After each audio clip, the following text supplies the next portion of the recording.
హరే కృష్ణ. అందరికీ స్వాగతం భగవద్గీత క్లాస్లో జాయిన్ అయినందుకు. ఈరోజు మనము కర్మయోగంలో 3వ అధ్యాయం 17, 18, 19 శ్లోకాలు చూస్తున్నాము. ఈ శ్లోకాలు మనం ముందు ఒకసారి చదువుదాము. ఒక 3:17 తర్వాత మిగతా 2 శ్లోకాలు కూడా చూద్దాము.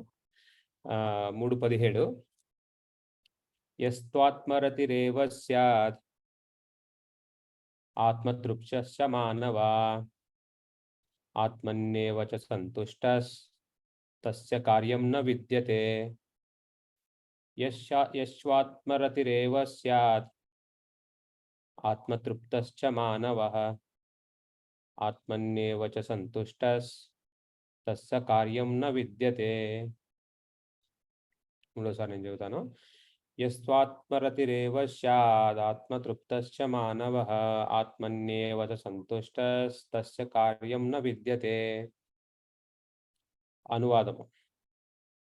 కానీ ఆత్మానుభవ పూరితమైన జీవితముతో ఆత్మయందే ఆనందమును గొనుచు ఆత్మయందే తృప్తుడై పరిపూర్ణ సంతుష్టిని పొందిన వానికి చేయవలసిన కర్మమేదియును లేదు. శ్రీల ప్రభుపాదుల వారి భాష్యము. సంపూర్ణ కృష్ణ చైతన్యములోని తన కర్మలచే పూర్తిగా తృప్తి నొందిన వానికి చేయవలసిన కార్యమేదియును ఉండదు. కృష్ణ చైతన్యవంతుడొకటచే అతనిలోని పాపకర్మ ఎంతయు అంటే కల్మషం వెంటనే తొలగింపబడుచున్నది. అది వేల కొలది యజ్ఞాచరముల ఫలముతో సమానమైనది. ఆ విధముగా చైతన్యము శుద్ధిపడినప్పుడు భగవానుని సంబంధముతో కూడిన తన నిజ స్వరూప స్థితిని మానవుడు అనుభూతి చెందగలుగును. అట్టి వానికి భగవానుని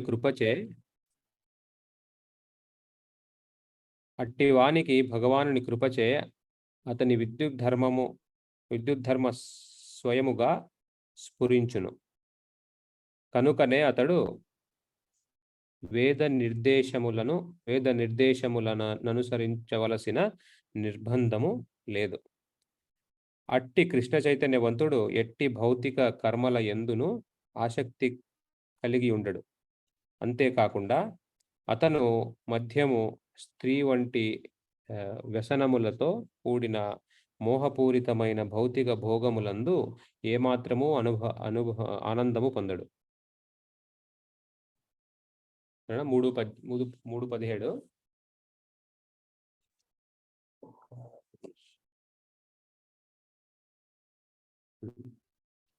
చూడండి. ఇక్కడ ఏం చెప్తున్నారంటే యస్త్వాత్మరతిరేవ స్యాత్. ఆత్మరతిర్ అనే పదం వాడినారు ఇక్కడ. చూడండి, మీరు చూస్తే ఆత్మరతిర్. ఇంతకు ముందు శ్లోకం చూస్తే మీరు 3:16 ఇక్కడ ఒక ముఖ్యమైన పదం ఉంది. ఇంద్రియారామో అనే పదం ఉంది. పోయిన వారం శ్లోకం మనం చూసుకుంటే ఇంద్రియారామో అంటే ఆ ఇంద్రియాలను భోగపరచడం. చూడండి, ఇక్కడ అనువాదంలో ప్రియమైన అర్జున, ఈ విధముగా వేదములచే స్థాపింపబడిన యజ్ఞ చక్రమును మానవ జీవితమున అనుసరింపని వాడు నిజముగా జీవుడగును. కేవలము ఇంద్రియ తృప్తి కొరకే జీవించుచు అట్టివాడు నిరార్థకముగా జీవనమును గడుపును. అర్థమైందా? ఇంద్రియ తృప్తి కొరకే జీవించడం అన్నమాట ఇంద్రియారామం. ఒకటేమో ఇంద్రియారామం, ఇంకొకటేమో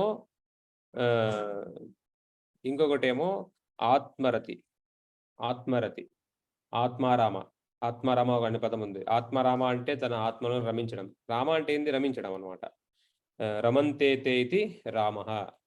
అందుకే కృష్ణుడికి రామ అని ఇంకో పేరు. ఇప్పుడు బలరాముడు కూడా రామ అనే ప్లేస్. బలరాముడు పేరు రామ, రాముడి పేరు రామ. రామ అంటే ఆత్మారామం అనమాట. అంటే అన్నిటినీ, అంటే భోక్తారం యజ్ఞ తపసం, అన్నిటికీ భోక్త, తనలో తానే రమించడం అనమాట, ఆత్మానుభూతి. సో ఇవన్నీ మనకు నిజస్థితికి ఉన్న మన లక్షణాలు. మన నిజస్థితిలో మనం ఇట్లే ఉంటాం అనమాట. ఆత్మారామ స్థితి అంటారు అది. చాలా పేర్లు ఉన్నాయి దీనికి. ఆత్మారామ అంటారు, బ్రాహ్మీభూత స్థితి అంటారు, తురియా శుద్ధ సత్వ అంటారు, తురియా అంటారు. తురియా అంటే 4వ గుణం. 3 గుణాలు ఉన్నాయి కదా, 3 గుణాల తర్వాత 4వ గుణం వచ్చేసి తురియా. 3 గుణాలు ఏమిటివి? మనకున్న 3 గుణాలు ఏమిటి? సత్వగుణం, రజోగుణం, తమోగుణం. తమోగుణం అతి కిందది, దానిపైన రజోగుణం, దానిపైన సత్వగుణం. సత్వగుణం పైన ఇంకో గుణం ఉంది, అది ఈ భౌతిక ప్రపంచానికి సంబంధించింది కాదు, అది మన ఆత్మ నిజస్థితి అనమాట. దాన్ని ఏమంటారు? శుద్ధ సత్వం అంటారు. ఇంకొన్ని శ్లోకాల్లో కృష్ణుడు ఏం చెప్తారు? బ్రహ్మభూత ప్రసన్నాత్మ నశోచతి కాంక్షసి. సో ఈ విధంగా బ్రహ్మీభూత స్థితిలో కానీ ఈ ఆత్మరతిరన్న అదే తనలో ఆనందంగా ఉండడం అనమాట. చూడండి, ఇక్కడ ఆత్మానుభవ పూరితమైన జీవితముతో ఆత్మయందే ఆనందము కొనుచు, సరేనా? ఆత్మయందే తృప్తుడే. ఇక్కడ చూడండి ఎన్ని ఆత్మలు ఉన్నాయి చూడండి. ఇక్కడ యశ్యాత్మ రతి, ఆత్మరతి, తర్వాత ఆత్మతృప్త, ఆత్మన్యేవ అంటే ఆత్మలోనే. అంటే ఆత్మ అంటే తాననమాట. మనం అంటేనే ఆత్మ. మనం అంటేనే శరీరం కాదు కదా, మనం అంటేనే ఆత్మ. కాబట్టి మనలో మనము రమించడం, మనలో మనము ఆనందంగా ఉండడం అనేది ఏ లక్షణము? ఆ లక్షణాలు ఉన్నవాడికి ఈ కర్మ సిద్ధాంతం అనువర్తించదనమాట. అదే ఈ శ్లోకం చెప్తుంది, సరేనా? పొందిన వానికి చేయవలసిన కర్మమేదియును లేదు. అంటే ఇంతకు ముందు శ్లోకంలో ఏం చెప్పబడి ఉంది? ప్రియమైన ఓ అర్జున, ఈ విధముగా అంటే యజ్ఞాచరణం ఉంది కదా, 3:9లో యజ్ఞశిష్టాసినాసంతో ముచ్యంతే సర్వకిల్బిషై. 3:9 చూడండి. 3:9 ఒకసారి మళ్ళీ రివిజన్ అవుతుంది మనకు. 3:9లో యజ్ఞార్థాత్ కర్మణోన్యత్ర లోకోయం కర్మబంధన తదర్థం కర్మ కౌంతేయ ముక్త సంగ సమాచర. సరేనా? 3:16 కూడా ఉంది.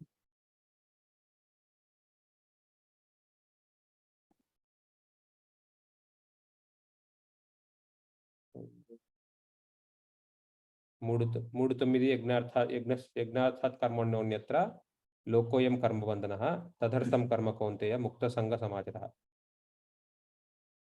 విష్ణు కొరకై యజ్ఞం రూపమున కర్మను అనురింపవలను. అంటే కర్మయమో ఇక్కడ చేయమంటున్నారు. లేనిచో ఈ భౌతిక జగత్తున కర్మ బంధకారం కాగలదు.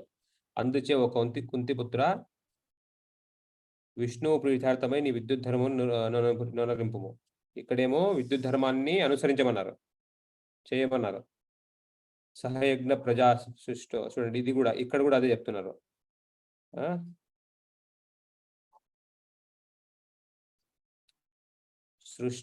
సృష్టారంభమున సర్వజీవులకు ప్రభు అయిన భగవానుడు మానవులను మరియు దేవత సమూహములను విష్ణు ప్రీత్యార్థమై యజ్ఞములతో సహా సృష్టించి జగత్తుకు పంపి ఈ యజ్ఞములచే మీరు సంపన్నులు కండు. ఏలనన వీని ఆచరణము మీ సుఖ జీవనమునకు మరియు బంధ విముక్తికి కావలసిన సర్వాభిష్టములను నొసంగును అని ఆశీర్వదించను. అంటే యజ్ఞాలను పాటించి మీరు దేవతలకు కూడా, సరేనా? అంటే దేవతలు మనము ఈ వేదాలను అనుసరించి యజ్ఞాలు పాటించాలి. యజ్ఞాలు పాటిస్తేనేమో మన బంధ విముక్తులు అవుతామంట. కానీ ఇక్కడ చూడండి మళ్ళీ 3:19 వచ్చేసరికి వేరే వాళ్ళ గురించి మాట్లాడుతున్నారు. ఇంతసేపు మాట్లాడింది అర్జునుడితో కృష్ణుడు ఇవన్నీ చెయ్యి, ఇవన్నీ పాటించు, యజ్ఞాన్ని పాటించు అని. కానీ ఇప్పుడేమో 3:16 3:17కి వచ్చేసరికి సంతృప్తి పొందిన వానికి చేయవలసిన కర్మ ఏమీయును లేదంట. అంటే ఈ పైన శ్లోకాలు వర్తించవు అతనికి. వీళ్ళు మహాత్ములనమాట. వీళ్ళ గురించి అంటే మహాత్ముల గురించి చాలా శ్లోకాలు చెప్పినారు. 7, 19 చూస్తే మనము. ఎవరు వీళ్ళు?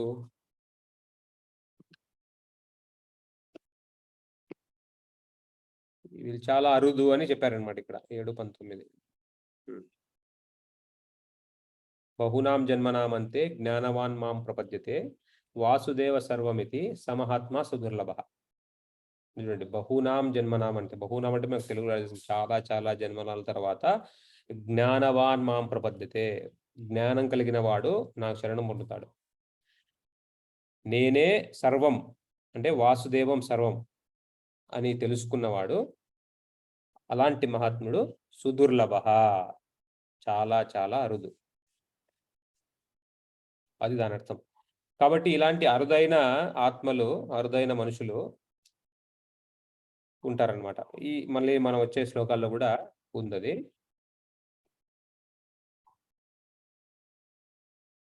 సరేనా? భాష్యం చూస్తే మనకి ఈరోజు ఇలాంటి కల్మషాలన్నీ వాళ్ళకు ఉండవు. చూడండి, అట్టివానికి భగవానుని కృపచే అతనికి విద్యుత్ ధర్మము స్వయముగా స్ఫురించును. ఓకేనా?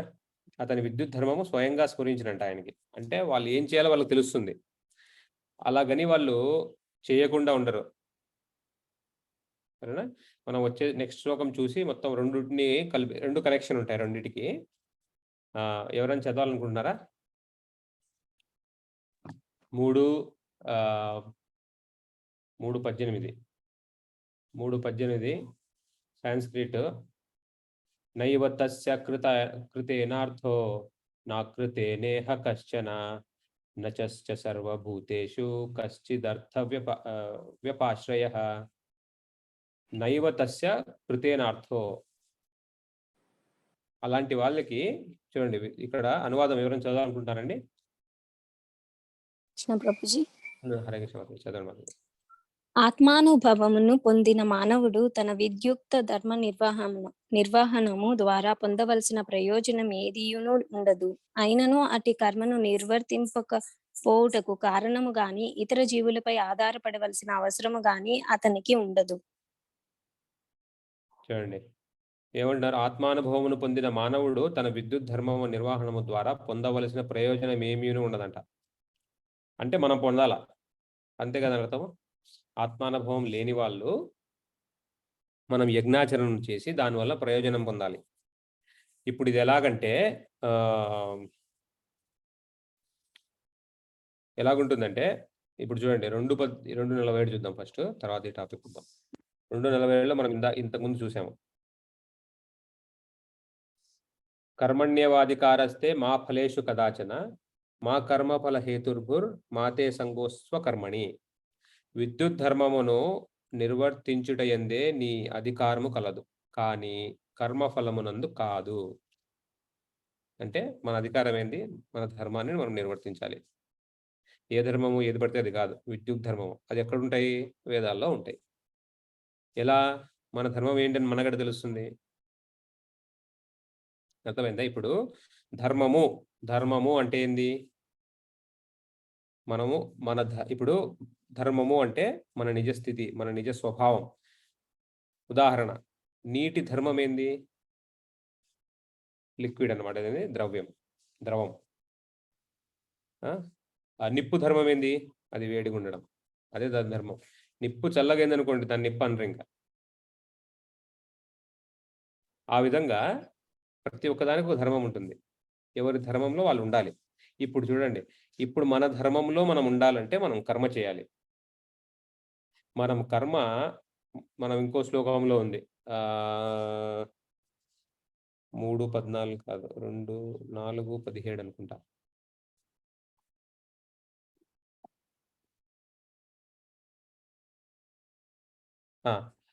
కర్మణ్యో హ్యపి బోధవ్యం బోద్ధవ్యం చ వికర్మణ అకర్మణశ్చ బోద్ధవ్యం గహనా కర్మణో గతి. అంటే కర్మణో హ్యపి బోద్ధవ్యం అంటే ఇక్కడ చూడండి, ఈ చివరి లైన్ ముందు వస్తుంది. కర్మగతులను అవగాహన చేసుకున్నది అత్యంత కష్టము. ఇది గహన కర్మణోగతి గురించి. అందుచే కర్మ ఎనునేమో కర్మను హెపి బోధవ్యం అంటే కర్మ అనేదో తెలుసుకోవాలి. అకర్మ ఎనునేమో బోధవ్యం చ వికర్మణ అకర్మణ్యోశ్చ బోధవ్యం అంటే ఇన్ని బోధవ్యం బోధవ్యం బోధవ్యం అని 3 చోట్ల అనింది. అంటే తెలుసుకోవాలి మనము. బోధవ్యం అంటే మనం మన బుద్ధిలో పెట్టుకోవాలన్నమాట. కర్మనునేమో వికర్మనునేమో అకర్మనునేమో ఈ 3 తెలుసుకోవాలన్నమాట మనం. ఈ 3 తెలుసుకుంటే మనము ధర్మంలో నిలబడవచ్చు. కర్మ చేస్తే, కర్మ అంటే ఏమిటి? కర్మ అంటే ఏంటి? కర్మ అంటే వేదాల్లో చెప్పినట్టు మనము ఆచరణలో పెడితే అది కర్మ అవుతుంది. సరేనా? దానికి ఫలం ఉంటుంది. సరేనా? వేదాలను అనుసరించి, వేదాల్లో ఏముంటాయి? యజ్ఞాలు ఉంటాయి, అవి ఉంటాయి, ఇవి ఉంటాయి. మనము దేవతల్ని తృప్తిపరచడం ఇవన్నీ ఉంటాయన్నమాట వేదాల్లో. ఇవి చేస్తేనేమో వాళ్ళు సంతృష్టి పొంది 3:11లో ఇందాక చూసాం. దేవతలకు మనకు ఈ వేదాలను ఇచ్చి అందరూ సుఖంగా ఉండండి అన్నారంట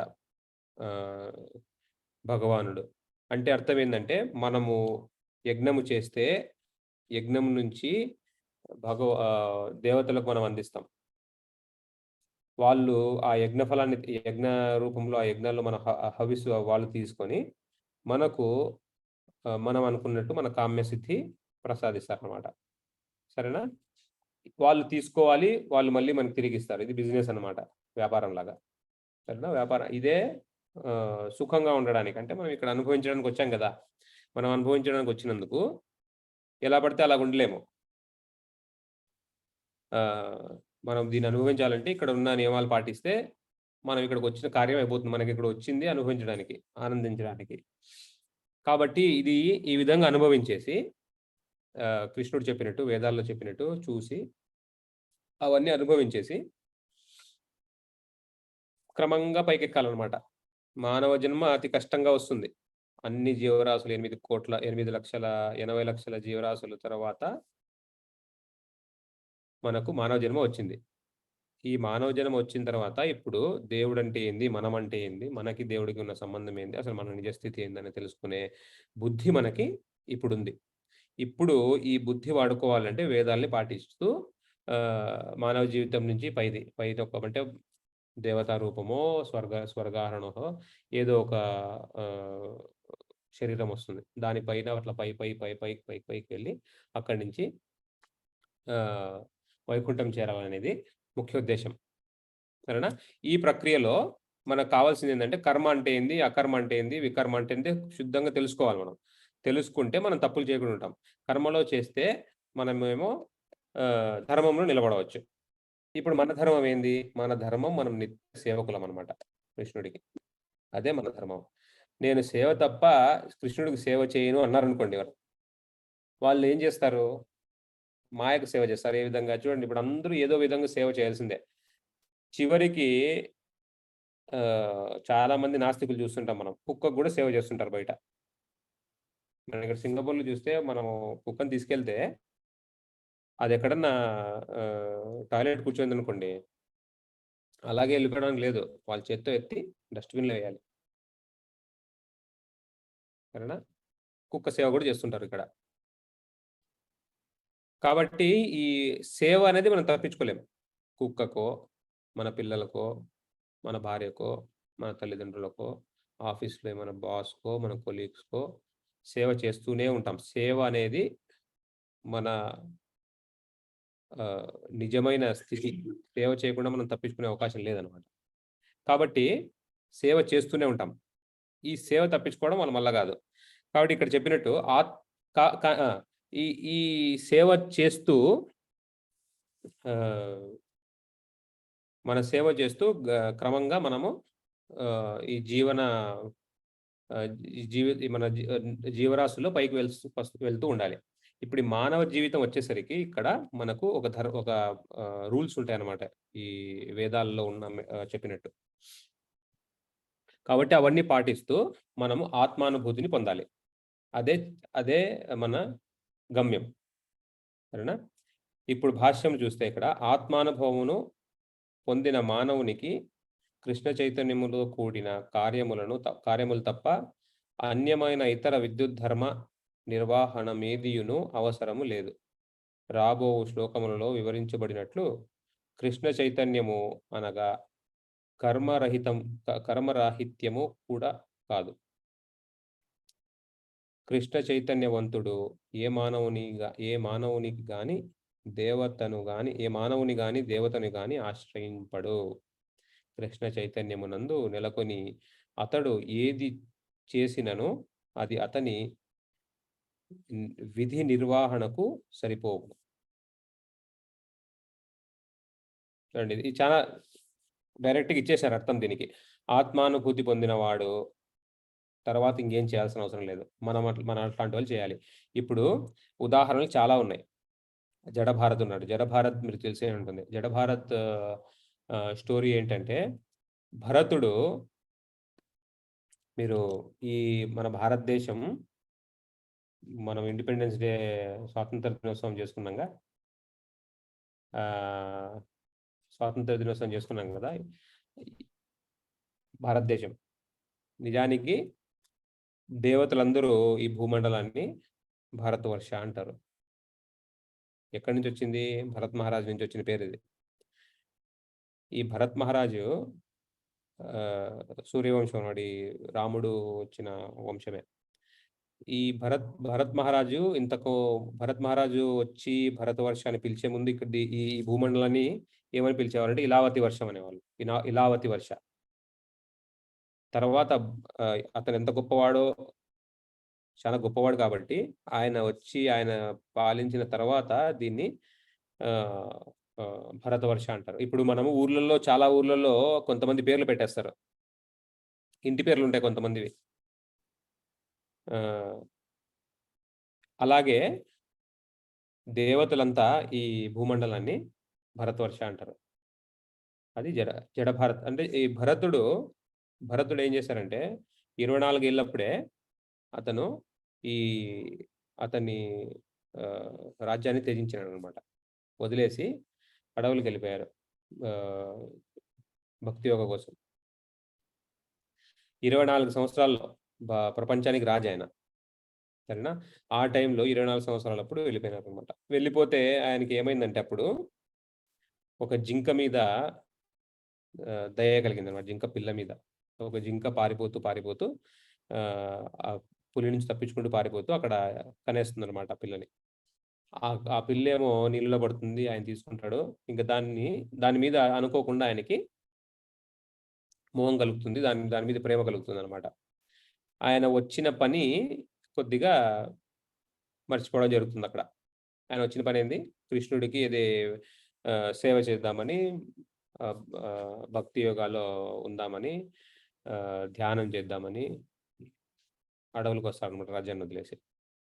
అక్కడుండే ఆకులు అలమలు తింటూ అవన్నీ వదిలేసి జింక పిల్ల మీద కొద్దిగా ఆయనకి ఇదవుతుంది. సో ఒకరోజు రాత్రి అది తెల్లవారుజామున అనుకుంటా, అది కనపడకుండా ఎక్కడికో వెళ్ళిపోతుంది దారి తప్పి పొద్దున. దాన్ని వెతుకుతూ వెళ్తారు ఈయన కూడా. వెళ్తూ ఒక లోయలో పడతారు. లోయలో పడి చనిపోతారు. లోయలో పడి చనిపోతే ఏమవుతుంది? అక్కడ దాని గురించి ఆలోచిస్తుంటారు అనమాట. అప్పుడు లోయలో పడి చనిపోతూ ఆ జింక గురించి ఆలోచిస్తారు. కథలో ఏమో అక్కడ జింక ఆయన కనపడినట్టు రాసింది. బట్ ఆయన జింక గురించి ఆలోచిస్తారు. ఇప్పుడు జింక గురించి చనిపోతూ జింక గురించి ఆలోచిస్తే ఏమవుతుంది ఆయనకి? మీకు ఎవరైనా తెలుసా? దానికో శ్లోకం ఉంది.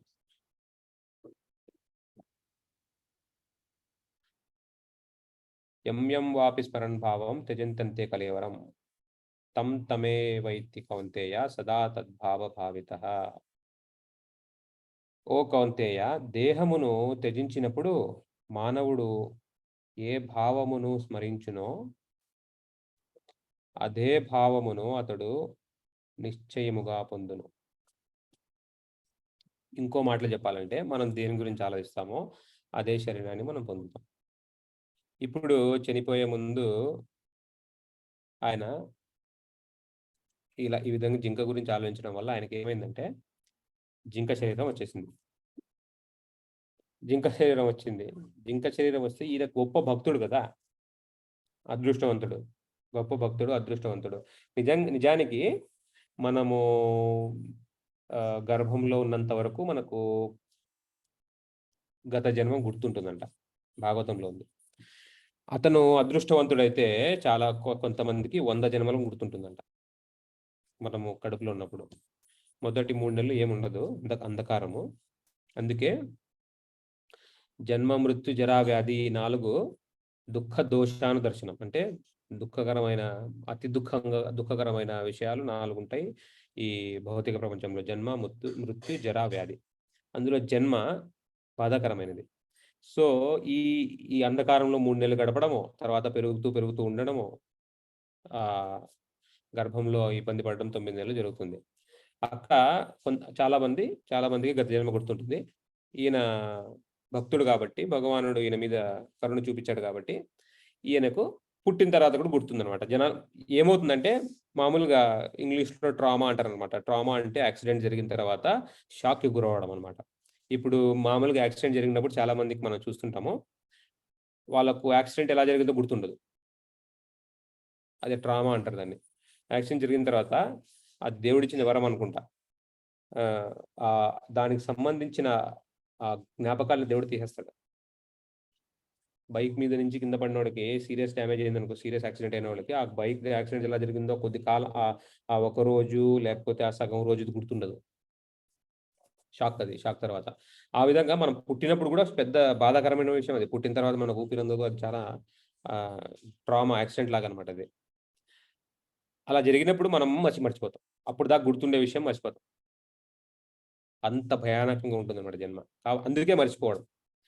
సో అలా మర్చిపోతారు. కానీ భగవంతుడు కొంతమందికి ఇస్తుంటాడనమాట. మనం ఇప్పుడే కాదు, ఈ భరత్ మహారాజ్ గురించే కాదు, మనం చాలా మీరు చాలా కథలున్నాయి. మనం చూస్తుంటాం. మనం పేపర్లలో అక్కడక్కడ వచ్చేవి. మహాత్మా గాంధీ ఉన్నప్పుడు కూడా ఆయన భగవద్గీత పట్టుకొని తిరిగేవాళ్ళు అనమాట. ఆయనకు కూడా ఒకసారి ఇలాంటి కేసు వచ్చింది. ఒక అమ్మాయి గత జన్మ గుర్తొచ్చిందని. ఆ అమ్మాయి పుట్టిన తర్వాత నుంచి, అమ్మాయికి స్పృహ వచ్చిన తర్వాత నుంచి వాళ్ళ తల్లిదండ్రులు చూసేదే కాదు. డౌట్ వచ్చిందనమాట. ఎందుకు ఈ అమ్మాయి ఇట్లా ప్రవర్తిస్తుంది అంటే, అమ్మాయికి మాటలు రావడం, అమ్మాయికి అన్ని గుర్తున్నాయి అనమాట. కానీ చిన్నప్పుడు మాటలు రాకుండా ఉన్న పరిస్థితుల్లో ఆమెకి ఏం చేయాలో తెలియదు. అట్లే పెరిగి మాటలు వచ్చేసరికి అమ్మాయికి అర్థమైపోయింది. ఇంకా మాటలు వస్తున్నాయి, అంతా గుర్తుందనమాట గత జన్మ. ఆ ఊరి పేరు చెప్పేది, ఒక ఊరి పేరు చెప్పేదనమాట. ఈ అమ్మాయి ఎప్పుడు ఆ ఊరికి వాళ్ళకి అసలు ఆ తల్లిదండ్రులు పాపం ఆ ఊరి పేరే తెలియదు. వేరే రాష్ట్రం అనుకుంటా. ఆ ఊరి పేరు చెప్పేదనమాట. ఇక్కడికి వెళ్దాము, అది నా ఇల్లు, అక్కడ మా వాళ్ళు ఉన్నారు, అది ఇది అని. వాళ్ళకి అసలు ఏం అర్థమైంది కాదు. ఎందుకు పిచ్చి పట్టిందేమో అనుకున్నారంటే కొంచెం. తర్వాత అమ్మాయి ఇంకా వాళ్ళు అర్థం చేసుకోవట్లేదు, వీళ్ళకి అర్థం కావట్లేదని ఆపేసింది చెప్పడం. మామూలుగా ఉండడం మొదలుపెట్టింది. ఒకరోజు ఒక అతను వచ్చినట్టంట, ఫకీర్ అనుకుంటా, తుర్కోలు వస్తుంటారు కదా. ఆయన వస్తే ఆయన పేరు చెప్పేసింది. ఆయన పేరు చెప్పి ఆయన వివరాలు చెప్పేసింది అనమాట. నువ్వు ఆ ఊర్లో వచ్చాడు కదా, ఇప్పుడు ఎట్లా అది అని. ఆయనకు అర్థం కాలేదు. ఆయన ముస్లిం కదా. ముస్లింలో ఇంకో జన్మ అనేది ఉండదు వాళ్ళ కాన్సెప్ట్లో. ఆయన పిచ్చి వచ్చేసింది. ఇంకా ఫస్ట్ మన వాళ్ళు అనుకోండి నమ్మేస్తారు. గత జన్మ గుర్తొచ్చుంటుంది, కొద్దిగా షాక్ ఉండదు వాళ్ళకి. ఈయనకు అర్థం కాలేదు అసలు. ఈ అమ్మాయి ఏంది నా గురించి చెప్తుంది ఏంది, పేర్లన్నీ కరెక్ట్గా చెప్తుంది ఏందని. ఆయన చెప్పినాడనమాట. ఈ చెప్పేదేమో కరెక్టే కానీ మీ అమ్మాయి గడ్డ తెలుసు అని నమ్మడు కదా ఇంకో జన్మ అంటే. వీళ్ళకి చాలా సంవత్సరాలు ఇంతకుముందు చెప్పేది ఇప్పుడు ఆపేసింది. మళ్ళీ ఇప్పుడు నువ్వు వచ్చినప్పుడు చెప్పింది ఏందో అర్థం కావట్లేదని చెప్పేసి ఎవరినో కాంటాక్ట్ అయినారు. కొంతమంది తెలిసిన ఉంటారు కదా. అది ఇలా పైకి గాంధీ దాకా వెళ్ళింది. తర్వాత ఈ లోపల వీళ్ళు ఆ ఊరికి వెళ్ళినారు. ఆ ఊరికి వెళ్తే అక్కడ చూస్తేనేమో ఈమె చెప్పిందన్నీ కరెక్టే. ఇప్పుడు ఆ ఇంట్లో వాళ్ళు కూడా మళ్ళీ పరీక్షలు పెట్టారు. అంతే కదా, మనం ఎవరికైనా పరీక్షలు పెట్టకుండా నమ్మం. ఆ ఇంట్లో వాళ్ళు కూడా పరీక్షలు పెట్టినారు. అప్పుడెవరో చిన్న బాబు అప్పుడే పుట్టినాడంట ఈమెకి. వాడు కనపడలేదు. ఈమె వాడెక్కడా అనింది. అంతే, వీళ్ళకి అర్థమైపోయింది ఇంకా ఈమె ఆమె అని.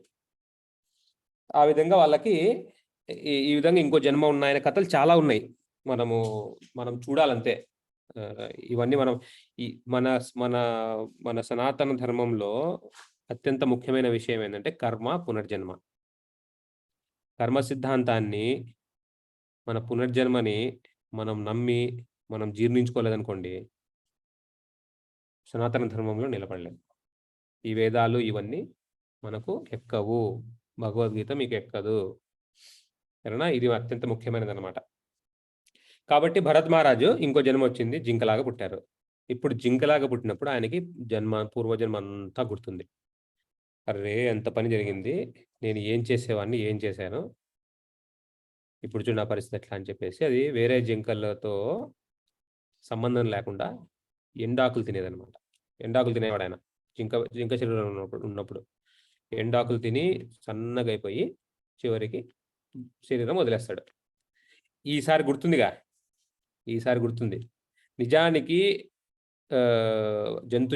జంతు శరీరాల్లో వెళ్తే మనకి కర్మాధికారం ఉండదు. అంటే జంతు శరీరంలో కొత్త కర్మ చేయలేం మనం. ఉన్న కర్మని అదేంది పాపకర్మల్ని ముఖ్యంగా ఆ జంతు శరీరంలో ఉన్నంత వరకు అనుభవిస్తుంటాం అన్నమాట. జంతు జీవితం అత్యంత భయంకరమైన జీవితం. అది ప్రతి క్షణం భయపడుతూ బతుకుతాయి. మీకు ఒక గంట సేపు భయపడినారనుకోండి, మీరు గంట సేపు భయపడితే ఏమవుతుందో తెలుసా మనకు అసలు? కళ్ళు తిరిగి కింద పడిపోతాం. అసలు రక్తం చూస్తే కళ్ళు తిరిగి పడిపోయే వాళ్ళు చాలా మంది ఉంటారు. అంత భయానికే పడిపోతారు. అలాంటివి మీరు పిచ్చుకలు చూడండి, పిచ్చుకలు, పక్షులు చూడండి, అవి ప్రతి క్షణం పక్కన అటు ఇటు చూస్తూనే ఉంటాయి భయానికి. అంత భయంకరమైన జంతు జీవితం అనమాట. నిజానికి మనకు జంతు జీవితం వస్తే దానికి ఒక క్రమంగా దానికి ఒక వరుస క్రమంలో మనకు జీవితం వస్తుంది. మనకు జంతు శరీరం తర్వాత వెంటనే మానవ శరీరం రాదు. ఒకసారి చేపలాగా వెళ్ళామనుకోండి, చేప అన్నిటికంటే కింద చేపలాగా వెళ్ళామనుకోండి, మళ్ళీ 80 లక్షల జీవరాశులు మనం ఎక్కి రావాలి. ఒకసారి ఆలోచించండి. చేపలు తినే వాళ్ళ పరిస్థితి ఆలోచించండి ఒకసారి. చేపలు తిని ఒక్కొక్క జీవితం ఒక్కోసారి చేప జీవితంలో చేపలాగానే ఒక 100 సార్లు పుడతారేమో, ఎవరికి తెలుసు. ఆ కర్మ దానికి సంబంధించిన కర్మ అవ్వకపోతే అలా వస్తుంటారు.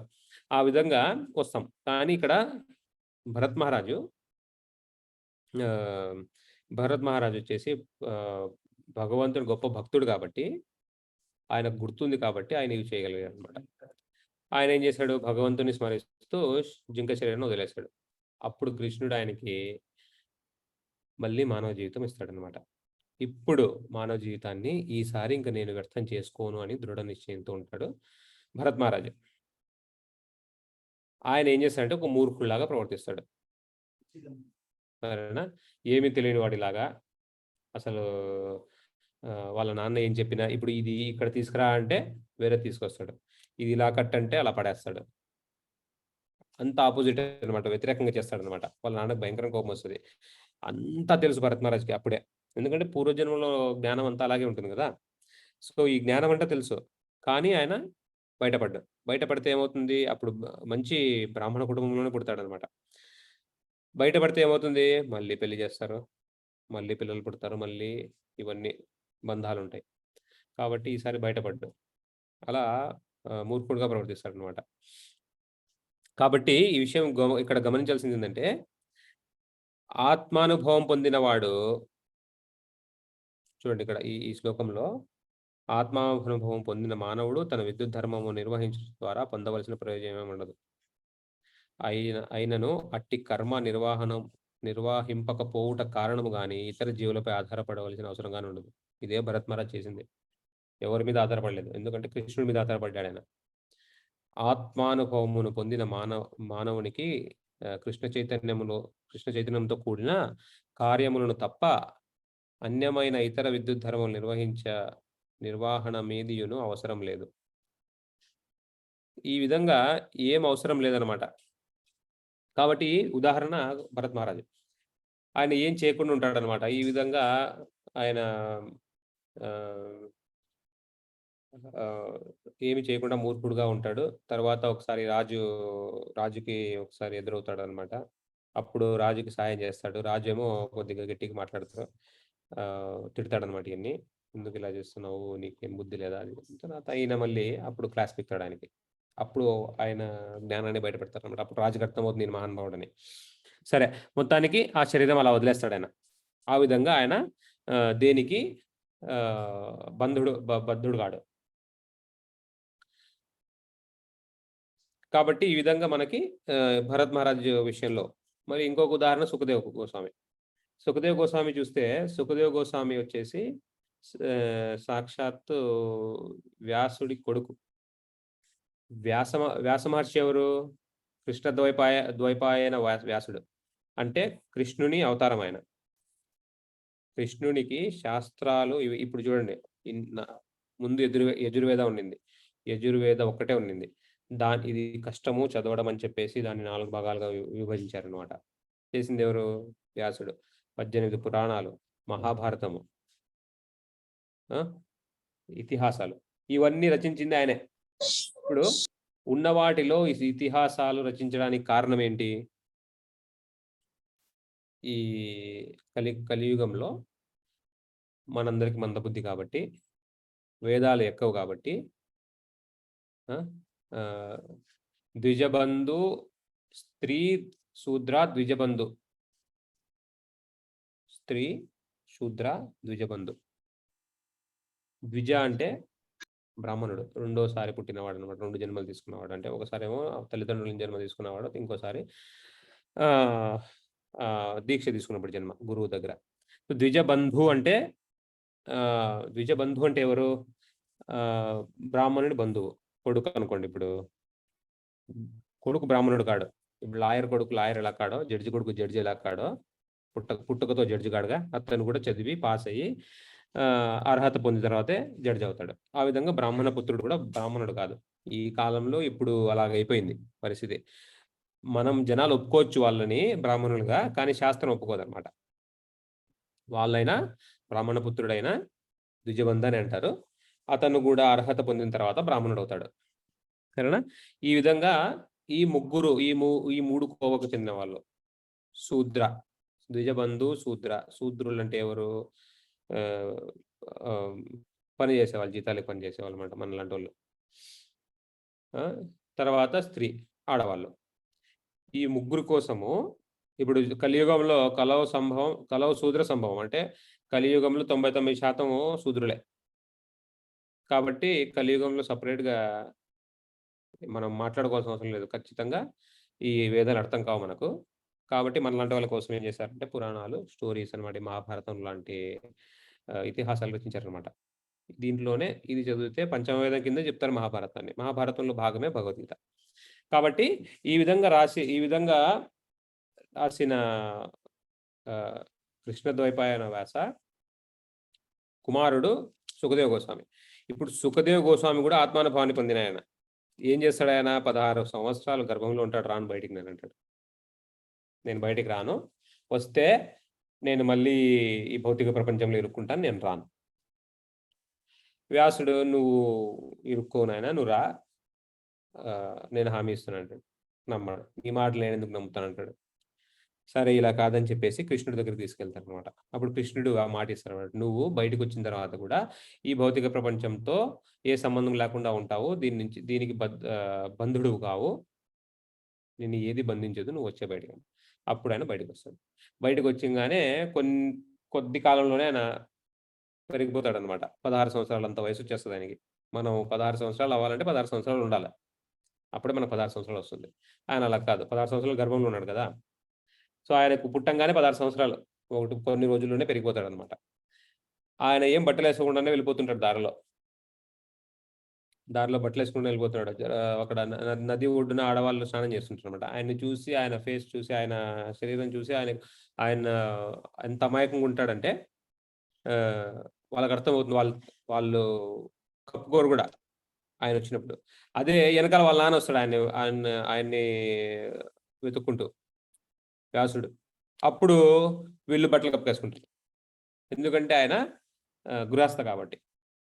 ఆ విధంగా ఆత్మానుభవము పొందిన వానికి ఇలాంటివేమి ఉండవు, ఇలాంటివేం వర్తించవు. సరేనా? 3:19కి వెళ్దాం.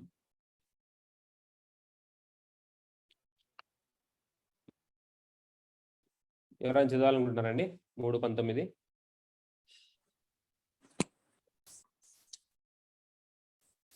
ఎస్ ప్రభుజీ. చదవండి మాతాజీ. అందుచే మానవుడు కర్మఫలముల యందు మాతాజీ శ్లోకం. తస్మాద్ ఆసక్త సతతం కార్యం కర్మ సమాచర అశక్తో ఆచరన్ కర్మ పరమాప్నోతి పురుష. చదవండి మాతాజీ. అందుచే మానవుడు కర్మఫలముల యందు ఆసక్తి లేని వాడై తన ధర్మముగా భావించుచు కర్మనాచరింపవలను. ఏలయనగా ఆసక్తి లేకుండా కర్మను నరించుట ద్వారా మానవుడు పరమ సత్యమును పొందగలడు. చూడండి, ఇదే శ్లోకంగా ఇందాక చూసాం మనం 247 ఇదే ఇలాంటిది కదా.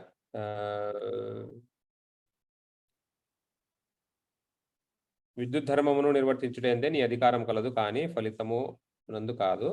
నీ కర్మ ఫలితమును నీవే కారణమని ఎన్నడును భావింపు. అలాగనునే విద్యుత్ ధర్మమును వీడుట యందు ఆసక్తుడవు కాకుము.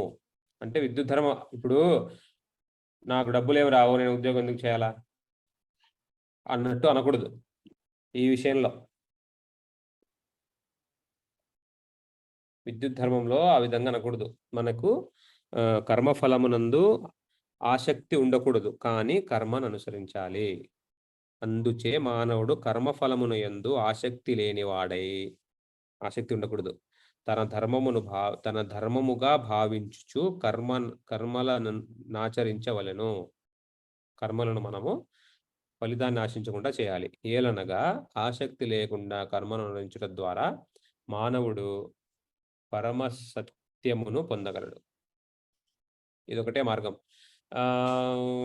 ఇంకొక శ్లోకం ఉంది. ఎందుకంటే కర్మ లేకుండా శరీరం కోసమైనా మనం కర్మని చేయాలన్నమాట.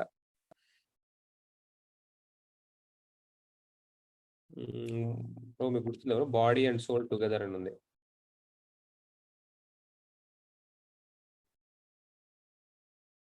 మూడో అధ్యాయంలోనే వస్తుంది body and soul.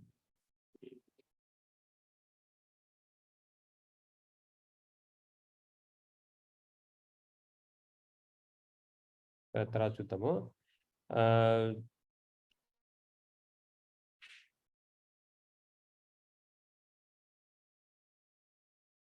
2:62 we have to work at least. చూద్దాం, తర్వాత చెప్తా. కాబట్టి ఏంటంటే మనము కనీసం శరీరాన్ని పోషించడానికైనా కర్మం చేయాలి. మనం కర్మ చేయకుండా ఉంటే శరీరం కూడా నిలవదు. సరేనా? అలాగా కర్మ చేస్తూనే, ఎలాంటి కర్మ చేయాలంటే మన విద్యుత్ కర్మని చేస్తూ దాంట్లో ఉండే కర్మఫలాన్ని ఆశించకుండా చేయాలి. భాష్యం చదవండి మాతాజీ.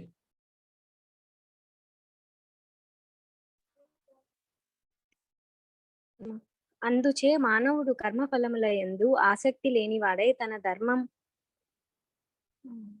ప్రభుజీ దాంట్లో పాపప్ బాక్స్ క్లోజ్ చేస్తాను.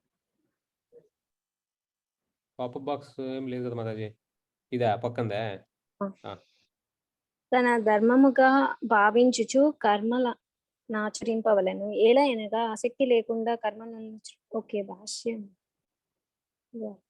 భక్తులకు దేవాది దేవుడు, నిరాకారవాదులకు మోక్షమును అనునవి పరమవాదులు. కనుకనే సరి అయిన నిర్దేశమున కర్మఫలముల యందు ఆసక్తి లేకుండా శ్రీకృష్ణుని కొరకు లేక కృష్ణ చైతన్యముతో కర్మ చేయు మానవుడు తప్పక జీవిత పరమ లక్ష్యము వైపునకు పురోగమించును. శ్రీకృష్ణుని ప్రీతి కొరకే యుద్ధము చేయమని కురుక్షేత్ర రణరంగమున అర్జునుడు ఆదేశింపబడెను. శ్రీకృష్ణుడు అతనిని యుద్ధము చేయమని కోరి ఉండుటయే అందుకు కారణము. సాధుగా లేక అసింహాపరునిగా వర్తించుటయనున్నది వ్యక్తిగత ఆసక్తిని సూచించును. కానీ దేవాది దేవుని పక్షమున కర్మ చేయుటయనగా ఫలమునందు ఆసక్తి లేకుండా కర్మ చేయుటయే అగును. దేవాది దేవుడైన శ్రీకృష్ణునిచే ఆదేశింపబడిన శ్రేష్టమైన అత్యుత్తమైన పరిపూర్ణ కర్మమిదియే. ఇంద్రియ తృప్తి కొరకై ఆచరింపబడు పాప కర్మలను పవిత్రము చేయుట కొరకై యజ్ఞముల వంటి వేద విహిత కర్మలు నిర్వహింపబడును. కానీ కృష్ణ చైతన్యముతో చేయబడు కర్మలు శుభ కర్మ ఫలములకు అతీతములైనవి. కృష్ణ చైతన్యవంతుడు కర్మ ఫలాసక్తి లేకుండా శ్రీకృష్ణుని కొరకు మాత్రమే కర్మను కొనసాగించును. అతడు అన్ని రకముల కార్యములను నిర్వహించినను సంపూర్ణముగా అనాసక్తుడై ఉండును. ఒక శ్లోకం ఉంది. ఆరాధితో యది హరి తపసా తథాకిం, నారాధితో యది హరి తపసా తథాకిం, అంతర్బహిర్యది హరి తపసా తథాకిం, నాంతర్బహిర్ యది హరి తపసా తథాకిం. అంటే ఆరాధితో యది హరి తపసా తథాకిం. ఆరాధితో అంటే మనం హరి అంటే విష్ణువు. మనము కృష్ణుడిని ఆరాధించామనుకోండి, కృష్ణుని ఆరాధిస్తుంటే వేరే తపస్సు ఎందుకు? సరే, నారాధితో యది హరిస్, కృష్ణుడిని ఆరాధించట్లేదు అనుకోండి, వేరే తపస్సు చేసి ఏం లాభం? అంతర్బహిర్ యది హరిస్, లోపల బయట హరి ఉన్నాడు, కృష్ణుడు ఉన్నాడని తెలుసుకుంటే ఇంకా వేరే తపస్సు ఎందుకు? లోపల బయట హరి లేడని హరి ఉన్నాడని తెలుసుకోలేదు అనుకోండి, హరి లేడన్నాం అనుకోండి, అప్పుడు ఇంకా వేరే తపస్సు ఎందుకు? ఈ విధంగా ఉంటే ఇది ఈ విధంగా శ్లోకం ఉందన్నమాట. ఇది నారద పంచరాత్రలో ఉంది. కాబట్టి ఇక్కడ ఏంది? భక్తులకు దేవాదిదేవుడు నిరాకారవాదులకు మోక్షము అనునవి పరమ వదులు. భక్తులకేమో దేవుడు, నిరాకారవాదులకేమో మోక్షం అన్నమాట. కనుకనే సరి అయిన నిర్దేశము కర్మఫలము యందు ఆసక్తి లేకుండా శ్రీకృష్ణుని కొనుకు లేక కృష్ణ చైతన్యమునందు కర్మ చేయు మానవుడు తప్పక జీవిత పరమ లక్ష్యము వైపునకు పురోగమించును. ఈ శ్లోకం దీనికి అర్థం ఏంటంటే, ఇప్పుడు మనం చూసాంగా 2:47లో చెప్పినట్టు కర్మ అకర్మ వికర్మ, కర్మ వికర్మ అకర్మ. కర్మ అంటే ఇందాక చెప్పినట్టు, వేదాల్లో చెప్పినట్టు నువ్వు ఇది చెయ్యి ఇది వస్తుంది, ఇది చెయ్యి ఇది వస్తుంది, సరేనా? అది కర్మ. కర్మ చేస్తేనేమో స్టెప్ బై స్టెప్ పైకి ఎక్కి మోక్షాన్ని సాధిస్తాము కృష్ణుడి చేత, సరేనా? ఈ ప్రాసెస్ చాలా టైం పడుతుంది. దీంట్లో కూడా రిజల్ట్ అనేది అంటే రిజల్ట్ ఉంటుంది అనమాట, అంటే ఫలం ఉంటుంది. అందుకే దీన్ని ఫలపూరితం అనమాట. కర్మ వికర్మ 2 ఫలాలు ఉంటాయి. వికర్మ అంటే ఏంది? మనకు వేదాల్లో చెప్పిన దానికి వ్యతిరేకంగా చేస్తే, వేదాలు చెప్పిన దానికి వ్యతిరేకంగా చేస్తే వికర్మ అవుతుంది. వికర్మకి పాపం అంటారు. వికర్మ చేస్తేనేమో మనకు ఫలితం ఉంటుంది, వేరే రకమైన ఫలితం, సరేనా? ఇప్పుడు అకర్మ అంటే ఏంది? అకర్మ అంటే కర్మ లేదు అని కాదు, అకర్మ అన్నా కూడా కర్మే, కానీ దానికి ఫలితం ఉండదు. ఆ కర్మ అనేది అకర్మని ఇక్కడ మనకు వివరించారనమాట. చూడండి, వికర్మ అంటే ఏంది చూడండి. కనుకనే సరి అయిన నిర్దేశమున కర్మఫలముల యందు ఆసక్తి లేకుండా శ్రీకృష్ణుని కొరకు లేక కృష్ణ చైతన్యముతో కర్మ చేయు మానవుడు తప్పక జీవిత పరమ లక్ష్యము వైపునకు పురోగమించును. ఇప్పుడు కర్మ అంటే ఏందో మనం చూసాము. ఆ కర్మ చేయాలని ఉందన్నారనుకోండి, నేను వేదాలు చూపిస్తాను మీకు చేయండి అని. వికర్మ చేయాలనుకోండి, వేదాలు చూపించి దాంట్లో చెప్పింది చేయకుండా దానికి ఆపోజిట్ చేయండి, వికర్మ అయిపోతుంది. అసలు అవసరం లేదు, ఏం చెప్పకుండా వికర్మ చేస్తాడు వాడు. అదే అకర్మ చేయమన్నారు అనుకోండి, మనం ఒక గురువు దగ్గరికి వెళ్తే, ప్రభుపాదుల వారు లాంటి గురువు దగ్గరికి వెళ్తే, ఆయన ఇది చేయి అన్నాడు అనుకోండి, మనం తూచా చెప్పకుండా చేయాలి అంతే. అదే అకర్మ అయిపోతుంది. ఎందుకంటే అదంతా కృష్ణుడికి అర్పిస్తాం అనమాట. మనం గురువు ఎప్పుడైనా కృష్ణుడి ప్రీత్యార్థమే చేస్తుంటాడు ఏదైనా కానీ. మనం గురువుని పాటిస్తే ఏది చేయాలో ఏది చేయకూడదు ఆయన నిర్దేశాన్ని ఇదే చెప్పింది ఇక్కడ. సరి అయిన నిర్దేశమున, ఆ నిర్దేశం వచ్చేది మన గురువు దగ్గర నుంచి, సరేనా? శ్రీకృష్ణుని ప్రీతి కొరకే యుద్ధము చేయమని కురుక్షేత్ర రణరంగములో రణరంగమున అర్జునుడు ఆదేశింపబడెను. అర్జునుడికి చేయమని. ఇప్పుడు చూడండి, శ్రీకృష్ణుడు అతనిని యుద్ధము చేయమని కోరుయుండుటయే అందుకు కారణము. ఇప్పుడు అక్కడ అహింసావాదం అన్నామనుకోండి మనము. నేను సాధువుని ఇక్కడ చెప్పాను చూడండి. నేను సాధువు లేక అహింసా పరునిగా వర్తించుటైనది వ్యక్తిగత ఆసక్తి సూచించును. అంటే ఇప్పుడు సాధువుని, నేను హత్యలు చేయను, నేను చంపను అన్నాననుకోండి. అది వ్యక్తిగత సమస్య. వ్యక్తిగత ఉద్దేశం అంతే. ఇక్కడ కృష్ణుడు చంపమన్నాడు. అంతే, నేను చంపేస్తా. కృష్ణుడు చంపమని చంపేస్తాను. ఇది కృష్ణ చైతన్యం. అంతే. అప్పుడు ఆ కర్మకు మనకు అధికారం ఉండదు. ఆ కర్మకు మనము లోబడమనమాట. దానికి ఫలితం రాదు మనకు. ఇప్పుడు సేమ్ ఇది ఎలాగంటే, ఇది ఉదాహరణ, ఒక సైనికుడు బార్డర్‌లో ఎదుటి సైన్యంలో ఎవరినైనా చంపాడనుకోండి సైనికుడిని. ఎదుటి సైన్యం శత్రు సైన్యంలో సైనికుడిని చంపాడనుకోండి. అతన్ని రాజు తీసుకెళ్ళి ఉరిశిక్ష వేయడు. ఎందుకు? అది చేసేది రాజు కోసం. అదే సైనికుడు ఊర్లో వచ్చి చంపాడనుకోండి ఎవరికన్నా, తీసి ఊరేస్తారు వాడిని. ఎందుకంటే అది సొంతంగా సొంత వ్యక్తిగత కారణంగా చేశాడు. కాబట్టి వ్యక్తిగత చేసే పని అలాగే కనపడొచ్చు మనకి. కానీ దానికి మనకు ఆసక్తి ఉండదనమాట. సరేనా? వాడు చంపుతాడక్కడ. చంపితే వాడికి ఆసక్తి ఉండదు. వాడికి నిజమైన వాడితో శత్రుత్వం లేదు. కానీ దేశం కోసం చంపుతాడు. దేశం కోసం చంపుతాడనమాట. అదేవిధంగా ఇక్కడ కృష్ణుడి కోసం చంపాలి అంతే అర్జునుడు. అదే ముఖ్య ఉద్దేశ్యం కృష్ణుడిది. ఇప్పుడు ఎక్కడుందది చూడండి. ఇప్పుడు కృష్ణుడు ఈ విషయాన్ని చెప్తారనమాట. ఈ శ్లోకానికి మళ్ళీ వద్దాం అనువాదానికి. 11:33 చూస్తే మీకు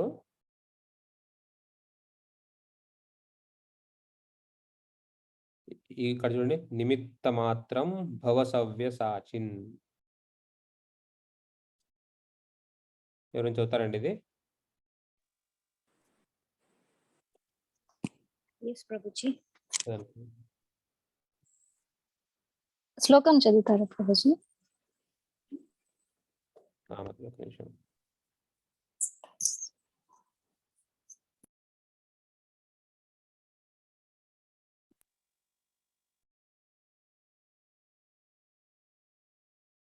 తస్మాత్ త్వం ఉత్తిష్ఠ యశో లభస్వ జిత్వా శత్రున్ భుంక్ష్వ రాజ్యం సమృద్ధం మయైవైతే నిహతాః పూర్వం ఏవ నిమిత్తమాత్రం భవ సవ్యసాచిన్. అనువాదం. అందుచే లెమ్ము, యుద్ధ సన్నద్ధుడవై కీర్తి నొందుము, శత్రువులను జయించి సర్వ సమృద్ధమైన రాజ్యమును అనుభవింపుము. ఓ సవ్యసాచి, నా పూర్వపు ఏర్పాటు చే వారందరూ ఇదివరకే మరణించి ఉన్నందున ఈ యుద్ధమున నీవు కేవలం నిమిత్త మాత్రుడువు కమ్ము. చూడండి, ఆల్రెడీ సెటప్ అయిందన్నమాట ఇది. చూడండి, అందుచే లెమ్ము, యుద్ధ సన్నడువై సన్నద్ధుడవై కీర్తి నొందుము, శత్రువులను జయించి సర్వ సమృద్ధమైన రాజ్యమును అనుభవించుము. ఓ సవ్యసాచి. సవ్యసాచి అంటే 2 చేతులతో సమానంగా యుద్ధం చేయగలిగేవాడు. ఈ చేత్తో గురి ఎలా ఉంటుందో ఈ చేతి కూడా అలాగే ఉంటుంది అన్నట్టు గురి. చాలా తెలివిగా మాట్లాడతారు కృష్ణుడు అని తెలివి ఎవరికి ఉండదు. ఓ సవ్యసాచి అంటే 2 చేతులతోనూ యుద్ధం చేయగలిగేవాడు. చూడండి, అంత సామర్థ్యం ఉన్నవాడికి కృష్ణుడు ఏం చెప్తున్నాడు? అంత సామర్థ్యం ఉన్నవాడా? నా పూర్వపు ఏర్పాటుచే వారందరూ ఇదివరకే మరణించి ఉన్నందున ఈ యుద్ధమును నీవు కేవలము నిమిత్త మాత్రుడవే కమ్ము. నీ టాలెంట్ అంతా, అదే చెప్పింది ఇక్కడ. ఎంత టాలెంట్ సవ్యసాచి అంటే అంతకంటే నీ టాలెంట్ అంతా బాగుంది, కానీ నేను ఆల్రెడీ ఇంతకు ముందే వాళ్ళందరూ చనిపోయారు, నా సెటప్లో అయిపోయింది ఆల్రెడీ. నువ్వు జస్ట్ నిమిత్త మాత్రుడు కమ్మంటే ఒక ఇన్స్ట్రుమెంట్ అనమాట. ఏంది? కేవలం ఒక ఆయుధం అయితే అంతే, ఇంకేమి లేదు. అంటే సవ్యసాచి అని పేరు ఇక్కడ పెట్టారనమాట కృష్ణుడు, వేరే చోటు చెప్పలేదు. చూడండి ఎంత ద్వంద్వంగా మాట్లాడతారు కృష్ణుడు. కాబట్టి పేరు వాడడం కూడా ఇంత అర్థం ఉంటుంది శ్లోకాల్లో. కాబట్టి ఇది వరకే ఆల్రెడీ అయిపోయింది. కేవలం మనం నిమిత్త మాత్రం అవ్వాలి. ఇది ఎప్పుడు జరుగుతుంది? నిమిత్త మాత్రం అవ్వడం ఎప్పుడు జరుగుతుంది అంటే, మనం కృష్ణ చైతన్యంలో చేసినప్పుడు. మనం కృష్ణ చైతన్యంలో ఏమైనా చేస్తే, కేవలం మనం నిమిత్త మాత్రం. ఎవరన్నా మనల్ని చంపినా, తిట్టినా, మనం ఎవరిని చంపినా, తిట్టినా మొత్తం కృష్ణుడి లెక్క. మనకు సంబంధం లేదు. అది దీంట్లో. దీని ఉద్దేశ్యం. మళ్ళీ వెళ్దాం. 19.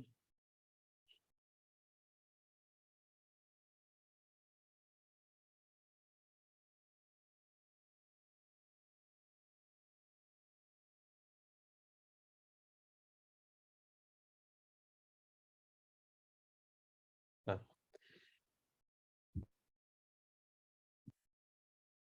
సాధువుగా లేక ఏదైతుంది. కానీ దేవాది దేవుడు పక్షమున కర్మ చేయుటయనగా ఫలమునందు ఆసక్తి లేకుండా కర్మ చేయుడే యగును. ఇక్కడ అర్జునుడు కూడా ఫలమునందు ఆశించకుండా కర్మ చేయాలి అంతే. నువ్వు కేవలం యుద్ధం చెయ్యి. జరగాల్సింది జరుగుతుంది. వాళ్ళు ఆల్రెడీ చంపబడి ఉన్నారు. ఆల్రెడీ నేను చంపేసాను వాళ్ళని ఆల్రెడీ. నువ్వు జస్ట్ ఒక ఆయుధం కమ్ము. నిమిత్త మాత్రంగా చెయ్యి.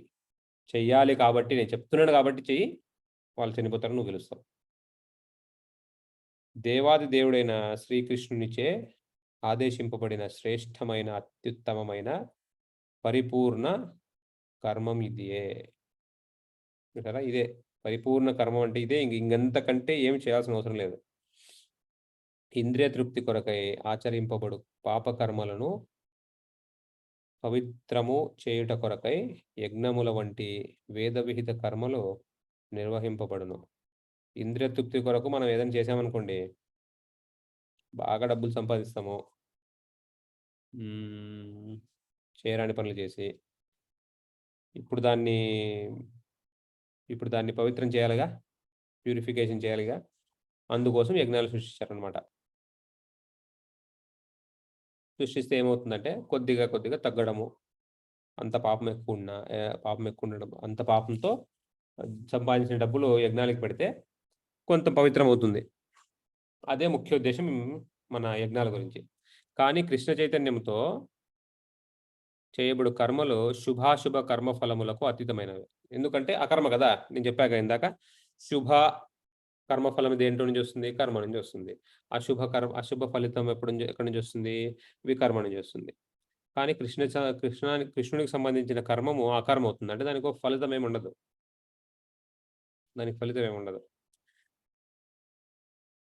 కృష్ణ చైతన్యవంతుడు కర్మ ఫలాశక్తి లేకుండా శ్రీకృష్ణుని కొరకు మాత్రమే కర్మము కొనసాగించును. అతడు అన్ని రకముల కర్మములందు నిర్వహించినను సంపూర్ణముగా ఆసక్తుడే ఉండును. ఎక్కడ అనాసక్తస్య విషయ అని ఒకటి ఉంది. 6:10 6:10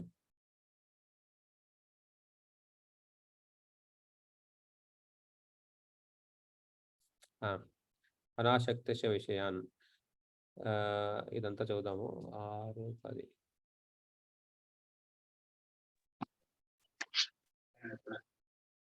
ఇదే చివరి శ్లోకం ఈరోజు. యోగి యుంజిత సతతం ఆత్మానం రహసి స్థిత ఏకాకీయత చిత్తాత్మ నిరాశిర్ అపరిగ్రహ.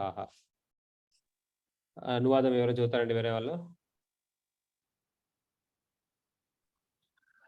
ప్రభు నేను చదువుతాను.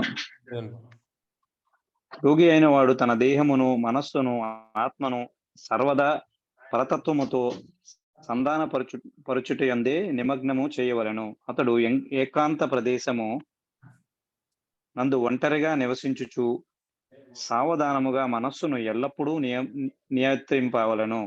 అతడు కోరికల నుండి మరియు సమస్తమును కలిగి ఉండవలెను. భావనల నుండి విముక్తుడై ఉండవలెను. చూడండి, ఇక్కడ అన్నిటి నుంచి విముక్తుడై ఉండాలి. ఇక్కడ ఇంతకుముందు మనకు 3:18 చూపినట్టు ఏ విషయానికి మనము అటాచ్మెంట్ అనేది ఆసక్తి చూపించకుండా ఉంటూ మనము కర్మ నిర్వహించాలి. అది ఎలాగో ఇక్కడ చెప్పారనమాట. సరేనా? ఈ శ్లోకంలో. ఇప్పుడు భాష్యంలో భాష్యం కూడా చదవండి ప్రభు. దేవాది దేవుడైన శ్రీకృష్ణుడు బ్రహ్మము, పరమాత్మ, భగవానుడును 3 విధములుగా వివిధ దశలలో అనుభవమునకు వచ్చును. అట్టి భగవానుని దివ్యమగు ప్రేమయుక్త సేవ యందు సదా నెలకొనియుండుటయే కృష్ణ చైతన్యమని సంక్షిప్తముగా తెలుపవచ్చును. కానీ నిరాకార బ్రహ్మము లేదా పరమాత్మానుభూతి నందు ఆసక్తులైన వారు కూడా పాక్షికముగా కృష్ణ చైతన్యవంతులే అనబడుదురు. ఎందుకనగా నిరాకార బ్రహ్మము శ్రీకృష్ణుని దివ్యమైన దేహకాంతిగా పరమాత్మ సర్వాంతర్యామి అయిన శ్రీకృష్ణుని స్వాంసరూపము.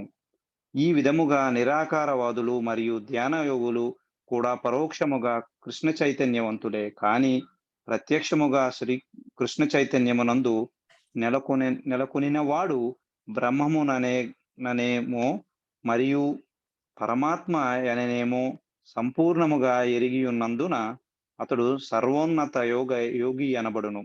పరతత్వమును గూర్చిన అతని జ్ఞానము సంపూర్ణమైనది. అట్లుగాక నిరాకారవాదులు మరియు ధ్యాన యోగులు కృష్ణ చైతన్యము నందు అసంపూర్ణులై యుందురు.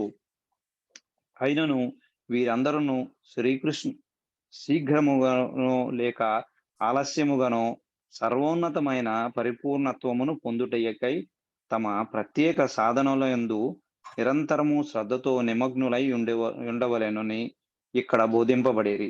శ్రీకృష్ణుని అందే మనస్సును ఎల్లప్పుడూ ఏకాగ్రము చేయుట భగవానుని యోగ ప్రథమ కర్తవ్యము. ప్రతి ఒక్కరూ నిరంతరము శ్రీకృష్ణునినే స్మరిస్తూ అతనిని క్షణమైనను విస్మరింపరాదు. ఈ విధముగా శ్రీకృష్ణ భగవానునిపై మనస్సును కేంద్రీకరించుటే సమాధి అనబడును. మనస్సును కేంద్రీకరించుట కొరకై ఎవరైనను ఏకాంతముగా నివసిస్తూ బాహ్య విషయముల వలన కలిగడి ఆందోళనలను పరిహరింపవలెను. అతడు తన ఆత్మానుభూతిని అనుకూలమైన వానిని స్వీకరించుట మరియు ప్రతికూలమైన వానిని త్యజించుటయందు మిక్కిలి శ్రద్ధ వహింపవలెను. విషయ వస్తువులను కూడబెట్టుకోవలనను భావనతో తనను బంధించునటువంటి అనవసరమైన భౌతిక విషయముల కొరకై అతడు ఏ మాత్రము ప్రాకులాడరాదు. చూడండి, ఇది చాలా ముఖ్యమైన విషయం.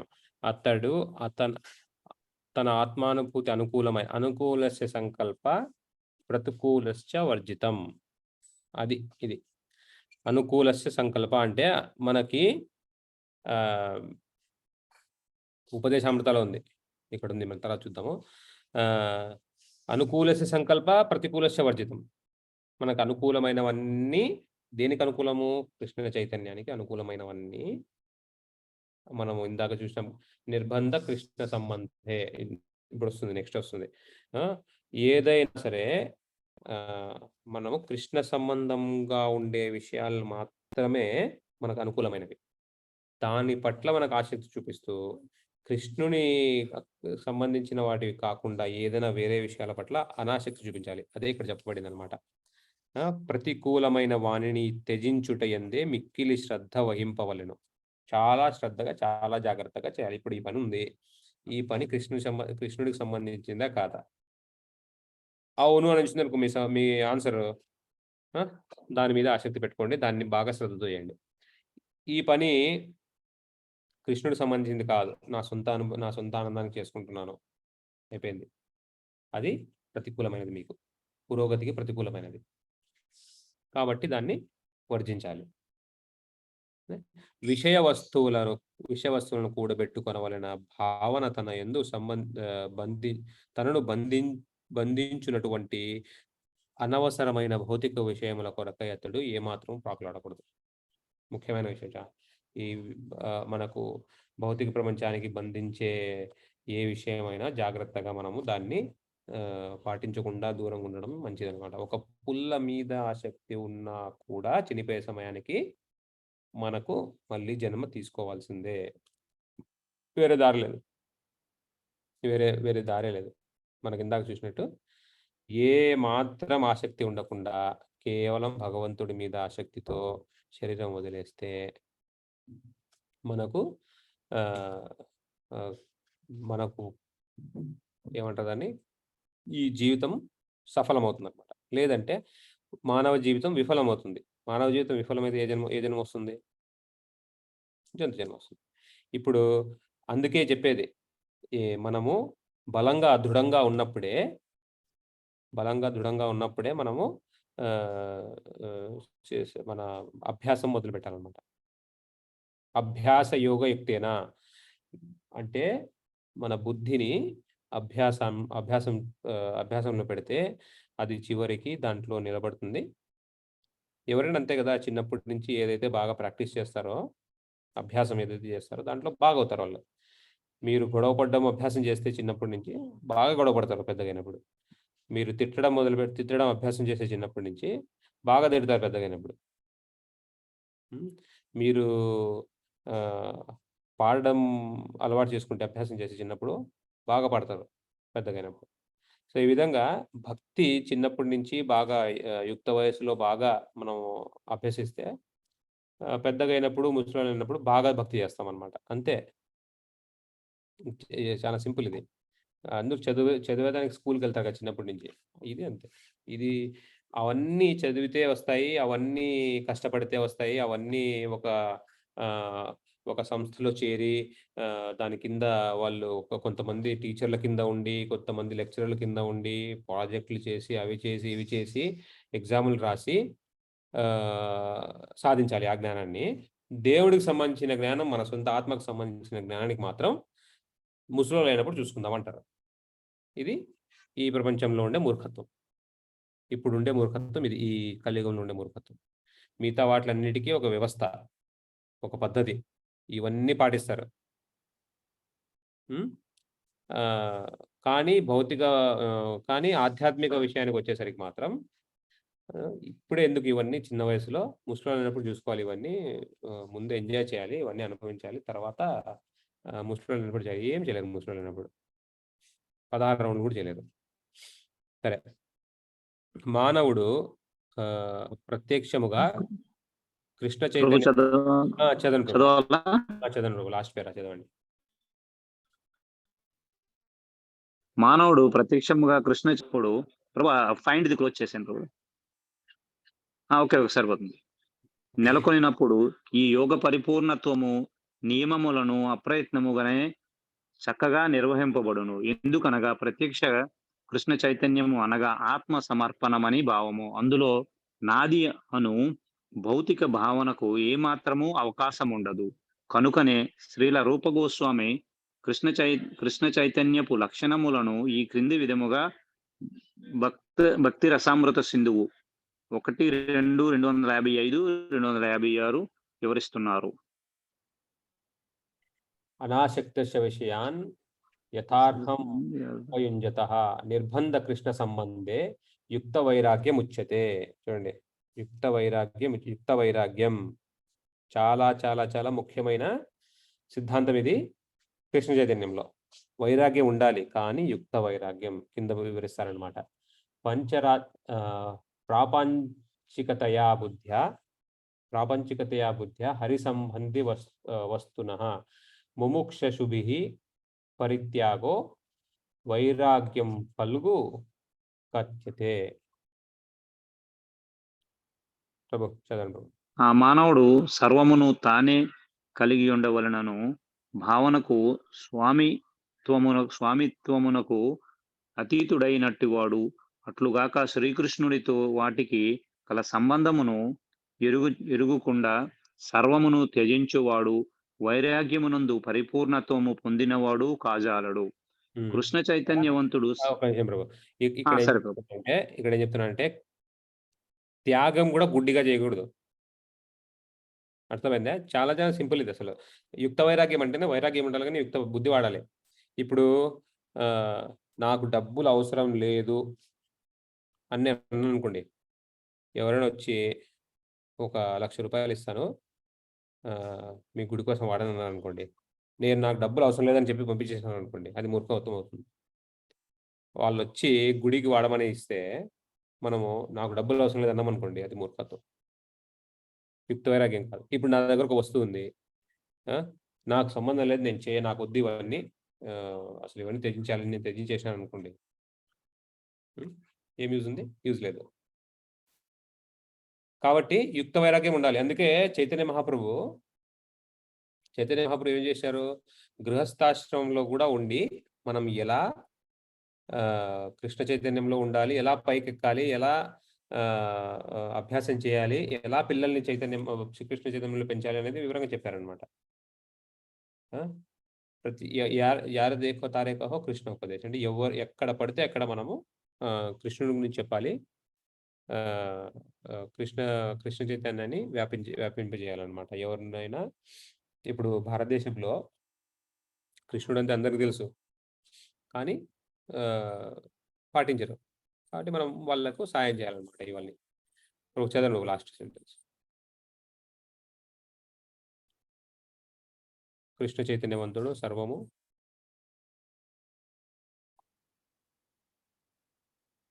మ్యూట్లో ఉన్నారు ప్రభు.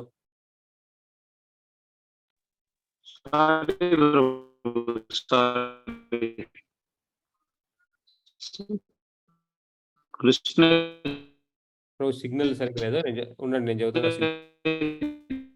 మీ సిగ్నల్ సరిగ్గా లేదు. సర్వము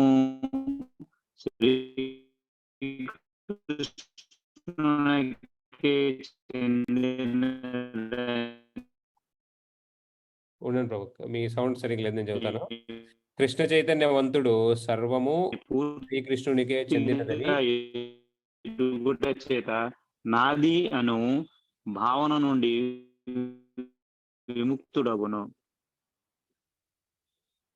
సరే ఓకే ప్రభు, ఇంత చదివినారు ఇంతసేపు. సరే ఓకే ప్రభు. కృష్ణ చైతన్యవంతుడు సర్వము శ్రీకృష్ణునికే చెందినదని పూర్తిగా ఎరుగట చేత నాది అను భావన నుండి విముక్తుడగును. కనుకనే అతడు తన కొరకై దేని కొరకును ప్రాకులాడడు. కృష్ణ చైతన్యమునకు అనుకూలమైన విషయాలను ఎట్లు గ్రహింపవలెనో మరియు దాని ప్రతికూలమైన వానిని ఎట్లు త్యజింపవలెనో అతడు సంపూర్ణముగా ఎరుగుయుండును. ఆధ్యాత్మిక స్థితి ఎందుండుచే అతడు సదా భౌతిక వశ వస్తువుల నుండి దూరముగా నుండును. కృష్ణ చైతన్యము లేని వారితో అతడు సంబంధము లేకుండుటచే సదా ఒంటరి అయి యుండును. కనుకనే కృష్ణ చైతన్యవంతుడే పరిపూర్ణ యోగి అనమనడు. సో ఈరోజు చెప్పుకున్నట్టు ఈ శ్లోకం వివరణ ఏంటంటే 3:19లో చెప్పిన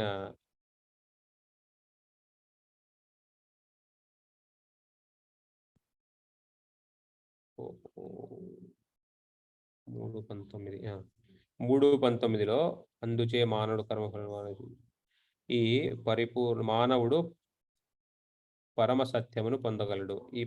ఇలా పొందినవాడు ఇందాక చూసినట్టు 6:10లో చెప్పినట్టు అన్నిటినీ కృష్ణ సంబంధంగా వాడతాడనమాట. సరేనా? సో వచ్చే శ్లోకంలో ఒక ఉదాహరణ ఉందన్నమాట జనక మహారాజు గురించి. ఓకేనా? జనకుడు వంటి మహారాజులు. సో అది వచ్చే వారంలో చూద్దాము. ఈ విషయం గురించి ఇంకొద్ది వివరంగా చూడొచ్చు. అది ఈరోజు క్లాసు 3 శ్లోకాలు. ఈ వారంలో జన్మాష్టమి ఉంది. జన్మాష్టమి కృష్ణుడు పుట్టినరోజు. కృష్ణుడు ఎందుకు పుడతాడు ఎవరికైనా తెలుసా? కృష్ణుడు ఎందుకు పుట్టడం అంటే ఈ జన్మ తీసుకుంటారు అనమాట. ఇక్కడ జన్మ కర్మచే దివ్యమైన జన్మైనా మనకు కనపడేదేమో పుట్టినరోజులాగా. కృష్ణుడు ఎందుకు పుడతాడు?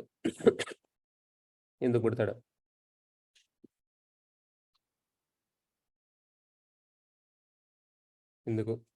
పరిత్రాణాయ సాధునాం వినాశ దుష్కృతాం ధర్మ సంస్థాపనార్థాయ సంభవామి యుగ యుగే. ఇందుకే కృష్ణుడు వచ్చేది.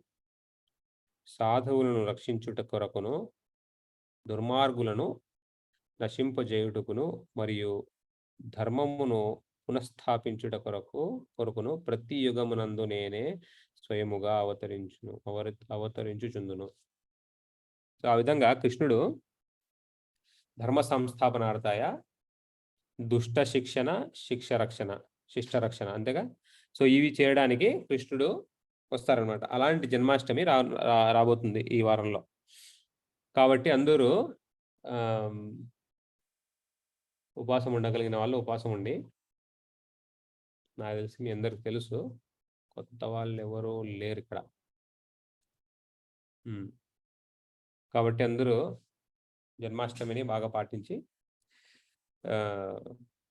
శ్రీల ప్రభుపాదుల వారికి మరియు కృష్ణుడికి సేవ చేయాలని కోరుకుంటున్నాను. ఈరోజు సంబంధించిన టాపిక్ మీద ఏమైనా క్వశ్చన్స్ ఉన్నాయండి?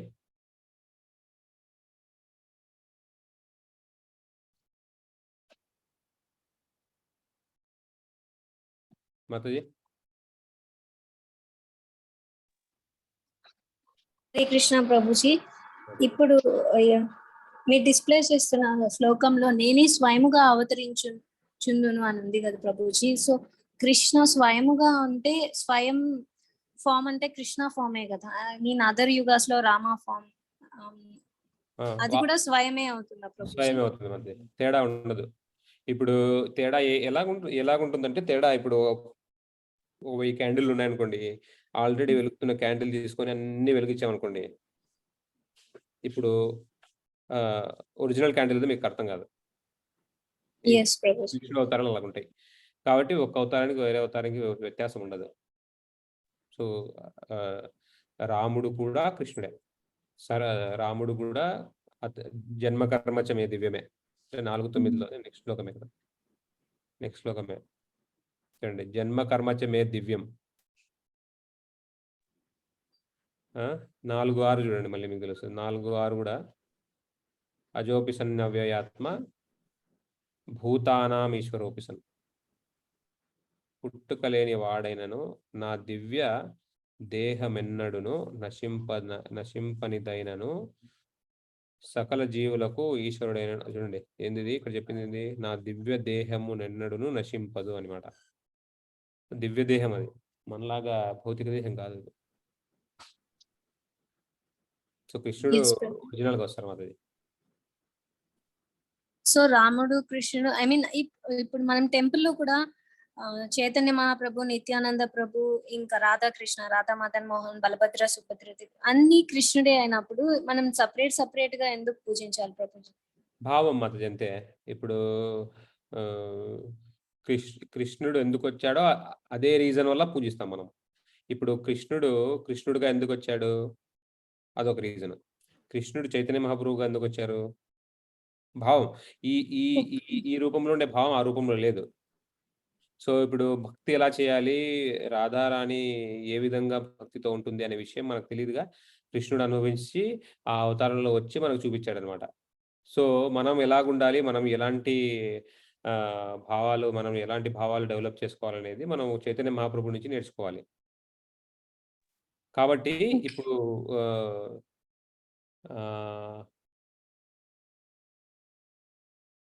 ఎలా చెప్పాలంటే, ఇప్పుడు మనకు కొన్ని విషయాలు, కొంతమందిని చూసి కొన్ని విషయాలు తెలుస్తాయి. ఇప్పుడు నేను మీకు సచిన్ టెండూల్కర్ ఫోటో చూపించాను అనుకోండి, మీకు ఏం గుర్తొస్తుంది? క్రికెట్. అది బ్యాటింగ్. క్రికెట్ లో కూడా బ్యాటింగ్ గుర్తొస్తుంది. సో ఒక మనిషికే ఇంత గుర్తింపు ఉన్నప్పుడు, అతని శరీరానికి, అతను చేసే పనికి మన మీద అంత ప్రభావం ఉన్నప్పుడు, కృష్ణుడు ఉండవా? మనం కొన్నే పెట్టాం, ఆల్టర్ సైజ్ లిమిటెడ్ అంతే. అంటే డిస్క్రిమినేషన్ అనేది ఉందా ప్రభుజీ? అంటే మనం చూసే విధానంలో కృష్ణుడు లాగే చూడాలి, లేకపోతే చైతన్య మహాప్రభు అంటే డివోటీ లాగా కృష్ణుని చూడాలి అంటే మనం డిఫరెన్స్ అనేది ఉంది కదా ప్రభుజీ?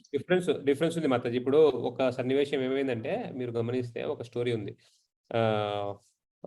చైతన్య మహాప్రభు చైతన్య చరితామృతలో ఒక స్టోరీ ఉంది. ఏంటది? ఒకతను రామభక్తుడు అనమాట.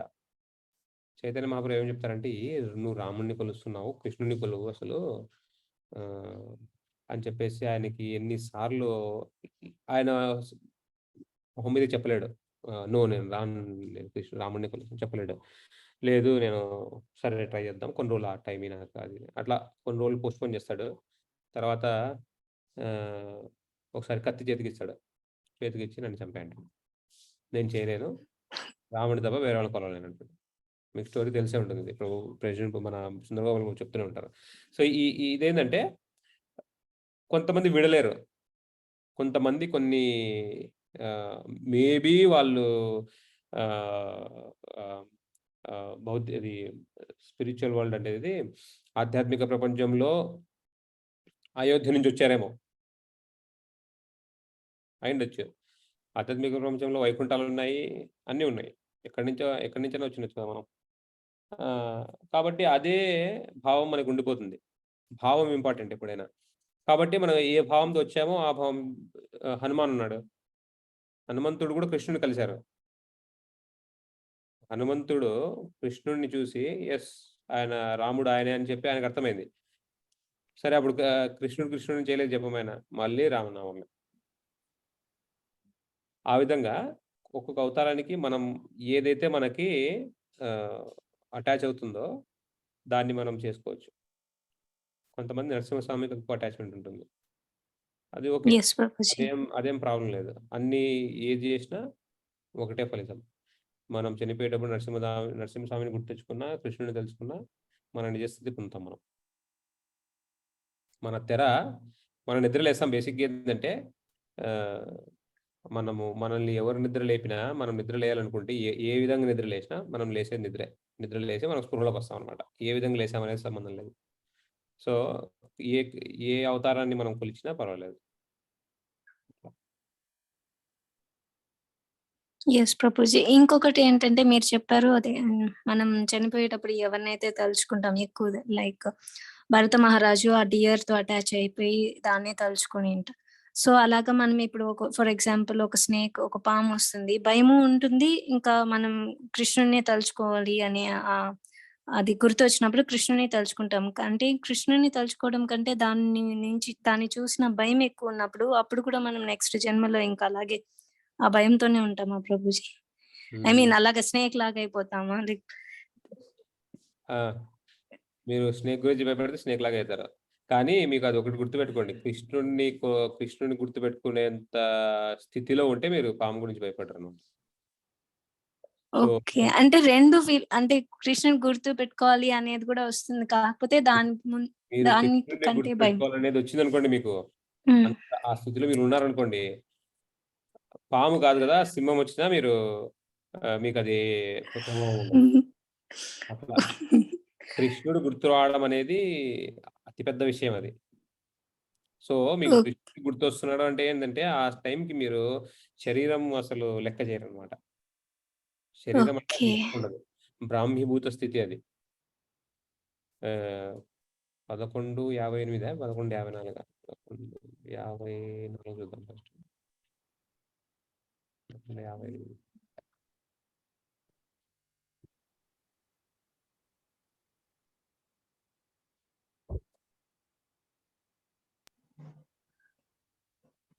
ప్రభు ఈ ప్రశ్నకి ఇంకొక ఉదాహరణ చెప్పొచ్చేమో ప్రభు. ప్రహ్లాద్ మహారాజు పాముల్లో తోసారు, విషం ఇచ్చారు,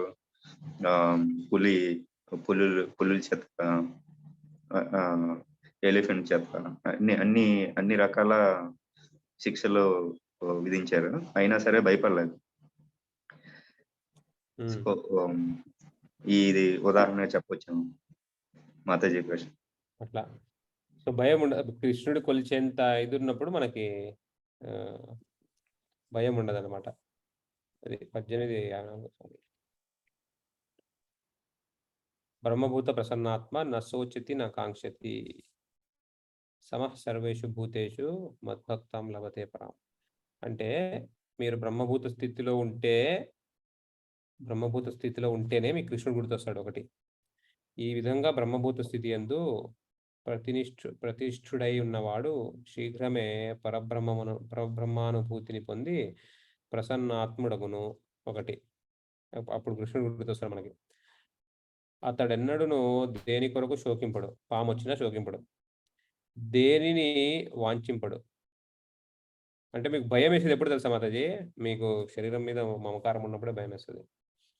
అట్టివాడు సర్వజీవుల ఎడ సమత్వ భావమును కలిగి ఉండును. అట్టి స్థితి అందే అతడు నా శుద్ధ భక్తియుక్త సేవను పొందుచున్నాడు. అంటే సర్వజీవుల ఎడ సమత్వ భావముతో కలిగి ఉన్నాడు. అంటే పులి వచ్చినా పాము వచ్చినా అతనికి లెక్క ఉండదు. ఇలాంటి ఉదాహరణలు చాలా ఉన్నాయి. ఒకటి ప్రహ్లాద్ మహారాజ్ చెప్పినట్టు, ఇప్పుడు ప్రభు చెప్పినట్టు ప్రహ్లాద్ మహారాజు చావంటే భయం లేకుండా గడ్డి అదే ఎండాకులు తిన్న భరత్ మహారాజు. మీరు ఇది చూడండి, పరీక్షిత్ మహారాజు చూడండి. పరీక్షిత్ మహారాజు కూడా గొప్ప భక్తుడు. ఆయన కృష్ణుడు తెలుసుకున్నాడు. అది వచ్చి ఎగురుకుంటూ వచ్చే పాము కాటేసి వెళ్ళిపోయిన విషయం కూడా తెలియదు ఆయనకి. ఆయన తెలియదు, వచ్చి అందరి ముందు కాటేసి వెళ్ళిపోయింది ఆయన తెలియదు. ఆయన అంత మునిగిపోయినాడు అన్న శరీరం వదిలేసిన విషయం కూడా తెలియదు. అట్లా. ఓకే ప్రభుజీ, అర్థమైంది. ఇంకేమైనా క్వశ్చన్స్ ఉన్నాయా మాతాజీ? ఎస్ ప్రభుజీ, ఇంతకు ముందు చెప్పారు వాటర్ యొక్క స్వభావం liquidity, fire heat and fire అనేసి, హీట్ అండ్ లైట్. సో అలాగే మనం ఒకవేళ డివోటీస్ అయినప్పటికీ కొంతమంది ఎప్పుడు కొంచెం కోప స్వభావులై ఉంటారు, కొంతమంది శాంతంగానే ఉంటారు, కొంతమంది ఒక్కొక్క ఆస్ట్రాలజికల్ ప్రకారంగా తీసుకుంటే కూడా కొన్ని ఫైర్ సైన్స్ ఉంటాయి, కొన్ని వాటర్ సైన్స్, ఎర్త్ సైన్స్ అలా ఉంటాయి. సో వాళ్ళ స్వభావమే అలా ఉంటుంది. కొంతమంది ఫిక్స్డ్ గా ఉంటారు, కొంతమంది ఎప్పుడు మూవబుల్ ఎయిర్ సైన్స్ లాగా ఉంటారు. సో అలా ఉన్నప్పటికీ అది కానీ బ్రాహ్మణులు అంటే శాంతంగా ఉండాలి అలా చెప్తారు కదా ప్రభుజీ. సో స్వభావం ఎలా మార్చుకోగలుగుతాం? మార్చుకోలేము. సో కోపంగా ఉన్నా అది కూడా ఓకేనా ప్రభుజీ అప్పుడు? అంటే కోపం అంటే ఎలాగుంటుందంటే, కొంత కోపం వేరు, కక్ష వేరు. కోపము రావడం సహజం. ప్రభుపాద గారు కూడా కోపం వచ్చేది. అంటే ఆ కోపం మనం చూడండి కృష్ణుడికి సంబంధించి ఉంటుంది. ఇప్పుడు కృష్ణ చైతన్యంలో చేయాల్సిన పని మనం సరిగ్గా చేయలేదనుకోండి, కోపం వస్తుంది వాళ్ళకి. ఆ కోపం తెచ్చిపెట్టుకున్నది, వాళ్ళ స్వభావం కాదు. ఇంకొకటి ఏంటంటే, మనం ప్రథమ దశలో నియోఫైట్ దశలో చూసినప్పుడైతే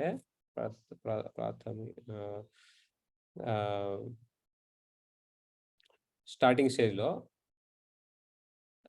ఆ స్టేజ్లో చూస్తే ఇప్పుడు ఎలా ఉదాహరణ ఏంటంటే, ఫ్యాన్ ఇప్పుడు స్విచ్ ఆఫ్ చేసినాం అనుకోండి, ప్రభుపాద వారు చెప్పిన ఉదాహరణ. స్విచ్ ఆఫ్ చేసిన తర్వాత కూడా ఫ్యాన్ కొద్దిసేపు తిరుగుతుంది అలా, అంతేగాని ఆ తిరుగుతున్నంత మాత్రాన తప్పు కాదు, కొద్దిసేపు పడుతుంది ఆగడానికి. సో మన స్వభావము, ఈ శరీరంతో వచ్చిన స్వభావము, మన కర్మల వల్ల వచ్చిన స్వభావము వెంటనే వెళ్ళిపోదు. చేతోదర పరమార్జనం జరగాలి. మనం జపం చేస్తూ, వైష్ణవ సేవ చేస్తూ, కృష్ణ సేవ చేస్తూ ఉంటే క్రమంగా మనము శుద్ధిపరుచుకుంటాం మనల్ని మనం. అది కొంతమందికి ఒక క్షణంలో జరగచ్చు, ప్రభుపాదాలు చెప్పినట్టు. కొంతమందికి 20 ఏళ్ళు పట్టచ్చు, కొంతమంది కొన్ని జన్మలు పట్టచ్చు. అది సబ్జెక్టివ్ అనమాట. అంతే. ఈ స్విచ్ ఆఫ్ చేసినప్పుడు తిరిగే ఫ్యాన్ ఇనర్షియా అంటారు, మూమెంట్ ఆఫ్ ఇనర్షియా. సో ఈ కొద్దిసేపు ఇలా తిరుగుతుంటుంది కదా, ఆ తిరగడమే మనం చూస్తున్నాం. వేరే వేరే క్వాలిటీస్ అనమాట మన భక్తుల్లో. మొదటి దశలో వాళ్ళ యొక్క శుద్ధనామం స్టేజ్, నామాపరాధ దశలోనే ఉంటారు. మనం నామాపరాధ దశలో ఉన్నప్పుడు ఇంకా అపరాధాలు చేస్తూనే జపం చేస్తుంటాం కాబట్టి ఇంకా అన్ని క్వాలిటీస్ మనం డెవలప్ చేసుకోలేదు కదా. ఇంకా బ్రాహ్మణుడికి సమోదమ చపశౌచం శాంతిరార్జమయోచ జ్ఞానం విజ్ఞానం ఆస్తిక్యం బ్రహ్మకర్మ స్వభావజం. సమోదమ తపశౌచం 18:42. సమోదమ తపశౌచం శాంతిరార్జమయోచ. శాంతి, ఇంద్రియ నిగ్రహము, తపస్సు, శుచి, సహనము, నిజాయితీ, జ్ఞానము, విజ్ఞానము, ఆస్తిక్యము అను సహజ గుణ లక్షణములచే, సహజ గుణాల ఇవన్నీ బ్రాహ్మణులు కర్మ చేయుదురు. సో ఈ విధంగా చేస్తూ మనము చేతోదర్పణమార్జన, మనకి శిష్టాష్టకంలో ఉన్నట్లు ఇవన్నీ క్రమంగా చేస్తూ మనము ఇలాంటి క్వాలిటీస్ బయటపడతాయి మనవి. అప్పుడు మీరు చెప్పినట్టు ఆ అనర్థ నివృత్తి జరుగుతుంది అనమాట. ఈ అనర్థాలన్నీ అనర్థ నివృత్తి జరుగుతుంది. అదో శ్రద్ధ తథా సాధు సంఘ అనర్థ నివృత్తి. అంటే నిదానంగా అనర్థ నివృత్తి దశలో మనం చూస్తుంటాం క్రమంగా తగ్గిపోతాయి. బ్రహ్మభూత స్థితిలో నిలబడతారు. అందరూ ఒకేసారి పోలేరు. కోర్స్‌లా కాదు. ఇప్పుడు డిగ్రీ కోర్స్ లాగా 3 ఇయర్స్‌లో డిగ్రీ కంప్లీట్ చేసినట్లు మనము ఇది చేయలేం. యెస్ ప్రభుజీ. సో, అందరూ తప్పనిసరిగా ఈ స్టేజ్‌కి రావాలి అది. అంతేనా ప్రభుజీ? అంతే. అంతే. ఈ స్టేజ్‌కి రావాల్సిందే అందరూ. కొంతమంది అదే కొంతమంది ఆల్రెడీ ఉంటారు. ఈ 3 ఉన్నాయి గదా! ఒకటొచ్చేసేమో ఆహ్, కృపాసిద్ధి, సాధనా సిద్ధి, నిత్య సిద్ధి. సాధనా సిద్ధి అంటే ఏంది? మనము సాధన చేసి ఆ స్థితికి రావడం. సిద్ధి అంటే బ్రహ్మీభూత స్థితి. కృపాసిద్ధి. కొంతమందేమో కృప. ఎవరి కృప? గురువు కృష్ణ, గురువు కృప. వాళ్ళకి కృప ఇచ్చేస్తారు వాళ్ళు. లాటరీ తగిలినట్టు. యెస్ ప్రభు. సంపాదించాల్సిన అవసరం లేదు. అట్లా వచ్చేస్తాయి. ఆ కృప వల్ల వాళ్ళకి సిద్ధి కలగొచ్చు. ఇంకొకటేంది? నిత్య సిద్ధి. అంటే వీళ్ళేంది? ప్రభుపాదులు లాంటివారు. పైనుంచే వస్తారోళ్ళు. దీనికోసమే వస్తారు. ఈ పని కోసమే వస్తారు. మనల్ని అందరినీ తీసుకెళ్ళడానికి వస్తారు వాళ్ళు. ఇదే పని వాళ్ళు. అక్కడి నుంచి కృష్ణుడు పంపిస్తారు వాళ్ళని. వీళ్ళంతా నిత్య సిద్ధి. వాళ్ళకి మళ్ళీ గిక్ష ఉండదు. ఈరోజు చెప్పినట్టు ఏమి చేయాల్సిన అవసరం లేదు వాళ్ళు. వాళ్ళు ఏం చేసినా తప్పు గాదు. ఎందుకంటే వాళ్ళకు సంబంధం ఉండదు ఈ ప్రపంచంతో. ఆ విధంగా. యెస్ ప్రభుజీ. సో, అంటే అప్పుడు ఆస్ట్రాలజికల్ ఇన్‌ఫ్లూయెన్సెస్ ఏమి ఉండదా ప్రభుజీ? ఉంటాయి అవి గూడా. మీకు ఫ్యాన్ పూర్తిగా ఆగేంత వరకు ఉంటాయి. ఓకే. సో, ఒక్కసారి బ్రహ్మభూత స్టేజ్ వచ్చేసిన తర్వాత అది ఏమి ఉండదు. ఇంకేం ఉండదు. ఓకే. శుభ, అశుభాలు ఏముండవు. ఇందాక మనం చూసాంగా. శుభ, అశుభం ఏముండదు. అప్పుడు ఓకే. ఆస్ట్రాలజికల్ అంటే గూడా అదే గదా! ఇప్పుడు హ్మ్. 3:19లో ఇందాక చూసాము. 3:19 ఇదిగోండి. చేయబడు కర్మలు అయ్యుడు. కానీ కృష్ణ చైతన్యముతో చేయబడు కర్మలు శుభ, అశుభ కర్మ ఫలములకు అతీతులైనవి. దీనికి అతీతులైపోతామనమాట. ఇప్పుడు కొంతకాలం మనము ఈ అనర్థ నివృత్తి దశలో ఉన్నంత కాలం మన ఎనకాల పడిన కర్మలు కొద్దిగా వెంబడిస్తాయి. తర్వాత యెస్ ప్రభుజీ. అసలు ప్రభాతం చెప్పిందేంటంటే ఇనిషియేషన్ టైంకి దీక్ష స్థితిలో దీక్ష సమయానికి మనకు సున్నా కర్మం ఏముండదు. మొత్తం క్లియర్ అయిపోయి ఉంటుంది దీక్ష సమయంలో. కానీ దీక్ష తర్వాత కూడా మనము ప్యూర్‌గా ఉండంగా ఏదో తప్పులు చేస్తుంటాం. మళ్ళా వెంటపడదు. అట్లా. వదిలేసి వెళ్ళిపోయిన కుక్కని ఎండబెట్టుకు తెచ్చుకున్నట్టు మనము అది మళ్ళా తెచ్చుకుంటాం. అదే సమస్య ఉండేదంతా. కాబట్టి చాలా, చాలా, చాలా జాగ్రత్తగా చేయాలి కర్మ అనేది మనం ఈరోజు చూసిన దాంట్లో అదే అర్థం. చాలా జాగ్రత్తగా, శ్రద్ధగా ఉండాలి. ఇనిషియేషన్ ముందు ప్రభుజీ మనం కార్మీ పీపుల్‌తో ఉంటాం కాబట్టి వాళ్ళేమైనా అన్నా కానీ మనకేం అంతగా కర్మ అనేది రియాక్షన్ అనేది ఉండదు. బట్ ఇనిషియేషన్ తర్వాత మనం ఆల్‌వేస్ వైష్ణవస్‌తో ఉంటాము. సో, వాళ్ళనేమైనా అంటే అఫెన్స్ కిందే వస్తుంది కదా ప్రభుజీ. అంటే మనం ఏం అనము. బట్ ఒక్కొక్కప్పుడు జనరల్ టెండెన్సీతో అది అలా అయిపోతుంది. సో, అప్పుడు అది అంటే అలా సాధనలో కూడా అది వాళ్ళేమైనా అనేస్తామేమో అనేసి మనం ఇనిషియేషన్ చేసుకోకుండా ఉంటాం. అది తప్పా? లేకపోతే పర్వాలేదులే చేయొచ్చు. అది స్లోగా తగ్గిపోతుంది అనుకోని చేయొచ్చా? ఆహ్, అది ఎలాగుంటుందంటే మాతాజీ ఇప్పుడు డెస్టినేషన్ అయితే చేరాలి. యెస్. మీరు ఫ్లైట్‌లో ఇన్‌కన్వీనియంట్‌గా ఉంటుంది. అందుకనే ఫ్లైట్ ఎక్కనంటే ఎట్లా అయితది? మీరు ఊరికెళ్లరు గదా! మీరు సో ఢిల్లీకెళ్ళాలి. యెస్ ప్రభుజీ. మీ ముఖ్య ఉద్దేశ్యం ఢిల్లీ ఎళ్ళడం. నాకు ఫ్లైట్‌లో హ్మ్. ఏసీ ఉంటుంది. నేను కూర్చోనంటే ఎట్లయితది? ఎక్కాల్సిందే. సో కొన్ని ఆఫెన్స్‌కి, ఉంటాయి. సిన్‌కి డిఫరెన్స్ ఉందా ప్రభుజీ? అంటే అది సిన్ అయితే కాదు ఆఫెన్స్ మాత్రమే. ఆఫెన్స్‌కి, సిన్‌కి ఎంత డిఫరెన్స్ ఉంటుంది ప్రభుజీ? అఫెన్స్ సిన్ అంటే మాతాజీ అది అఫెన్స్ అంటే మనం పడిపోతూ ఉంటాం అంతే. హ్మ్. ఆధ్యాత్మికంగా కింద పడుతూ ఉంటాం. పురోగతి చెందమనమాట అఫెన్స్ చేసినంత కాలం. అఫెన్సివ్ ఓహ్! చాంటింగ్ అంటే మనము ఆహ్, అదే అపరాధాలు చేస్తూ ఉంటే మనం పురోగతి చెందమనమాట. బట్, బట్ ఇదే బెస్ట్ ఫర్ మీ లైఫ్ కంటే. అంటే ఆహ్, చేయకుండా ఉండడం కంటే చేయడమే మేలు. మీరు చాంటింగ్ జపం గురించి అంతే కదా, జపం మనకు ఏదో రకంగా అయినా ఆసక్తి లేకుండా అయినా ఆసక్తి లేకుండా చేసినా కూడా ఫలితం ఉంటుంది. ఇవన ఇతను ఏది ముసలాయన ఎవరు, నారాయణ అని పేరు పెడతాడు కుమారుడికి, అజామిల్లా. అజామిలా కూడా అంతే కదా, ఆసక్తి లేకుండానే పేరు పెట్టినాడు. సో ఈ విధంగా ఏదో రకంగా మనము కృష్ణుడి దగ్గర వెళ్ళడానికి ట్రై చేయాలి. అనర్థ నివృత్తి జరుగుతుంది. ఇది ఆల్రెడీ మీకు చెప్పినారు కదా, ఆల్రెడీ మనకు చెప్పబడి ఉంది. తప్పులు జరుగుతాయి, క్రమంగా మనం ఆ దశ కూడా దాటుతామని చెప్పి వస్తుంది ఆల్రెడీ. అంటే దాటుతాం మీకు ఆల్రెడీ స్టెప్ 1 స్టెప్ అంతే కదా. అనర్థ నివృత్తి అంటే అనర్థ నివృత్తి జరుగుతుందంటే అనర్థాలు ఉన్నాయనే కదా అర్థం. ఆ విధంగా అనర్థాలు ఉంటాయి. ఇప్పుడు నామాపరాధ దశ ఉంది అంటే ఖచ్చితంగా అపరాధం జరుగుతాయనే ఉంది. అంటే ఇప్పుడు ఇస్కాన్ డివోటీస్ అందరూ ఇప్పుడు అపరాధం చేసిన ఆఫెన్స్ డిసోబేయింగ్ శ్రీల ప్రభుపాద పెద్ద అపరాధమే చేస్తున్నారు ప్రభుజీ. సో వాళ్ళు ఎప్పుడు దాటుతారు ఇంకా? అంటే ఇప్పుడు వాళ్ళు అది సిన్ కింద వస్తుంది, ఆఫెన్స్ కింద వస్తుంది ప్రభుజీ. అది బిగ్గెస్ట్ ఆఫెన్స్. అఫెన్సే కదా, అది అఫెన్సే. అది అఫెన్సే. వాళ్ళు పురోగతి చెందలేరు అంతే, అంతకంటే ఇంకేం లేదు. ఓకే, పురోగతి చెందలేరు. ఎంత ట్రై చేసినా పురోగతి చెందలేరు. ఇప్పుడు అదే కృష్ణ ప్రభుపాదలో చెప్పినారు కదా, మీరు నామాపరాధం చేసుకుంటూ 30 మిలియన్ ఇయర్స్ చేసినా కూడా ఫలితం ఉండదని జపం. అలాగని మనం చేయకుండా ఉండకూడదు, మనం చేస్తూనే ఉండాలి. ఇక్కడ ఏమవుతుందంటే ముఖ్య ఉద్దేశం ఏంటంటే, ఇక్కడ ప్రభుపాదాలు చెప్పడము అథారిటీ, శిక్ష తీసుకోవాలి మన శిక్ష గురువు నుంచి.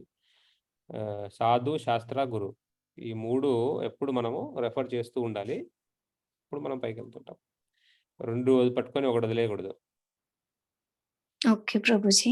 ఆ విధంగా కాబట్టి మనం ఎప్పటికప్పుడు గైడెన్స్ తీసుకుంటూ ఉంటే మనకి అనర్థ నివృత్తి జరుగుతుంది.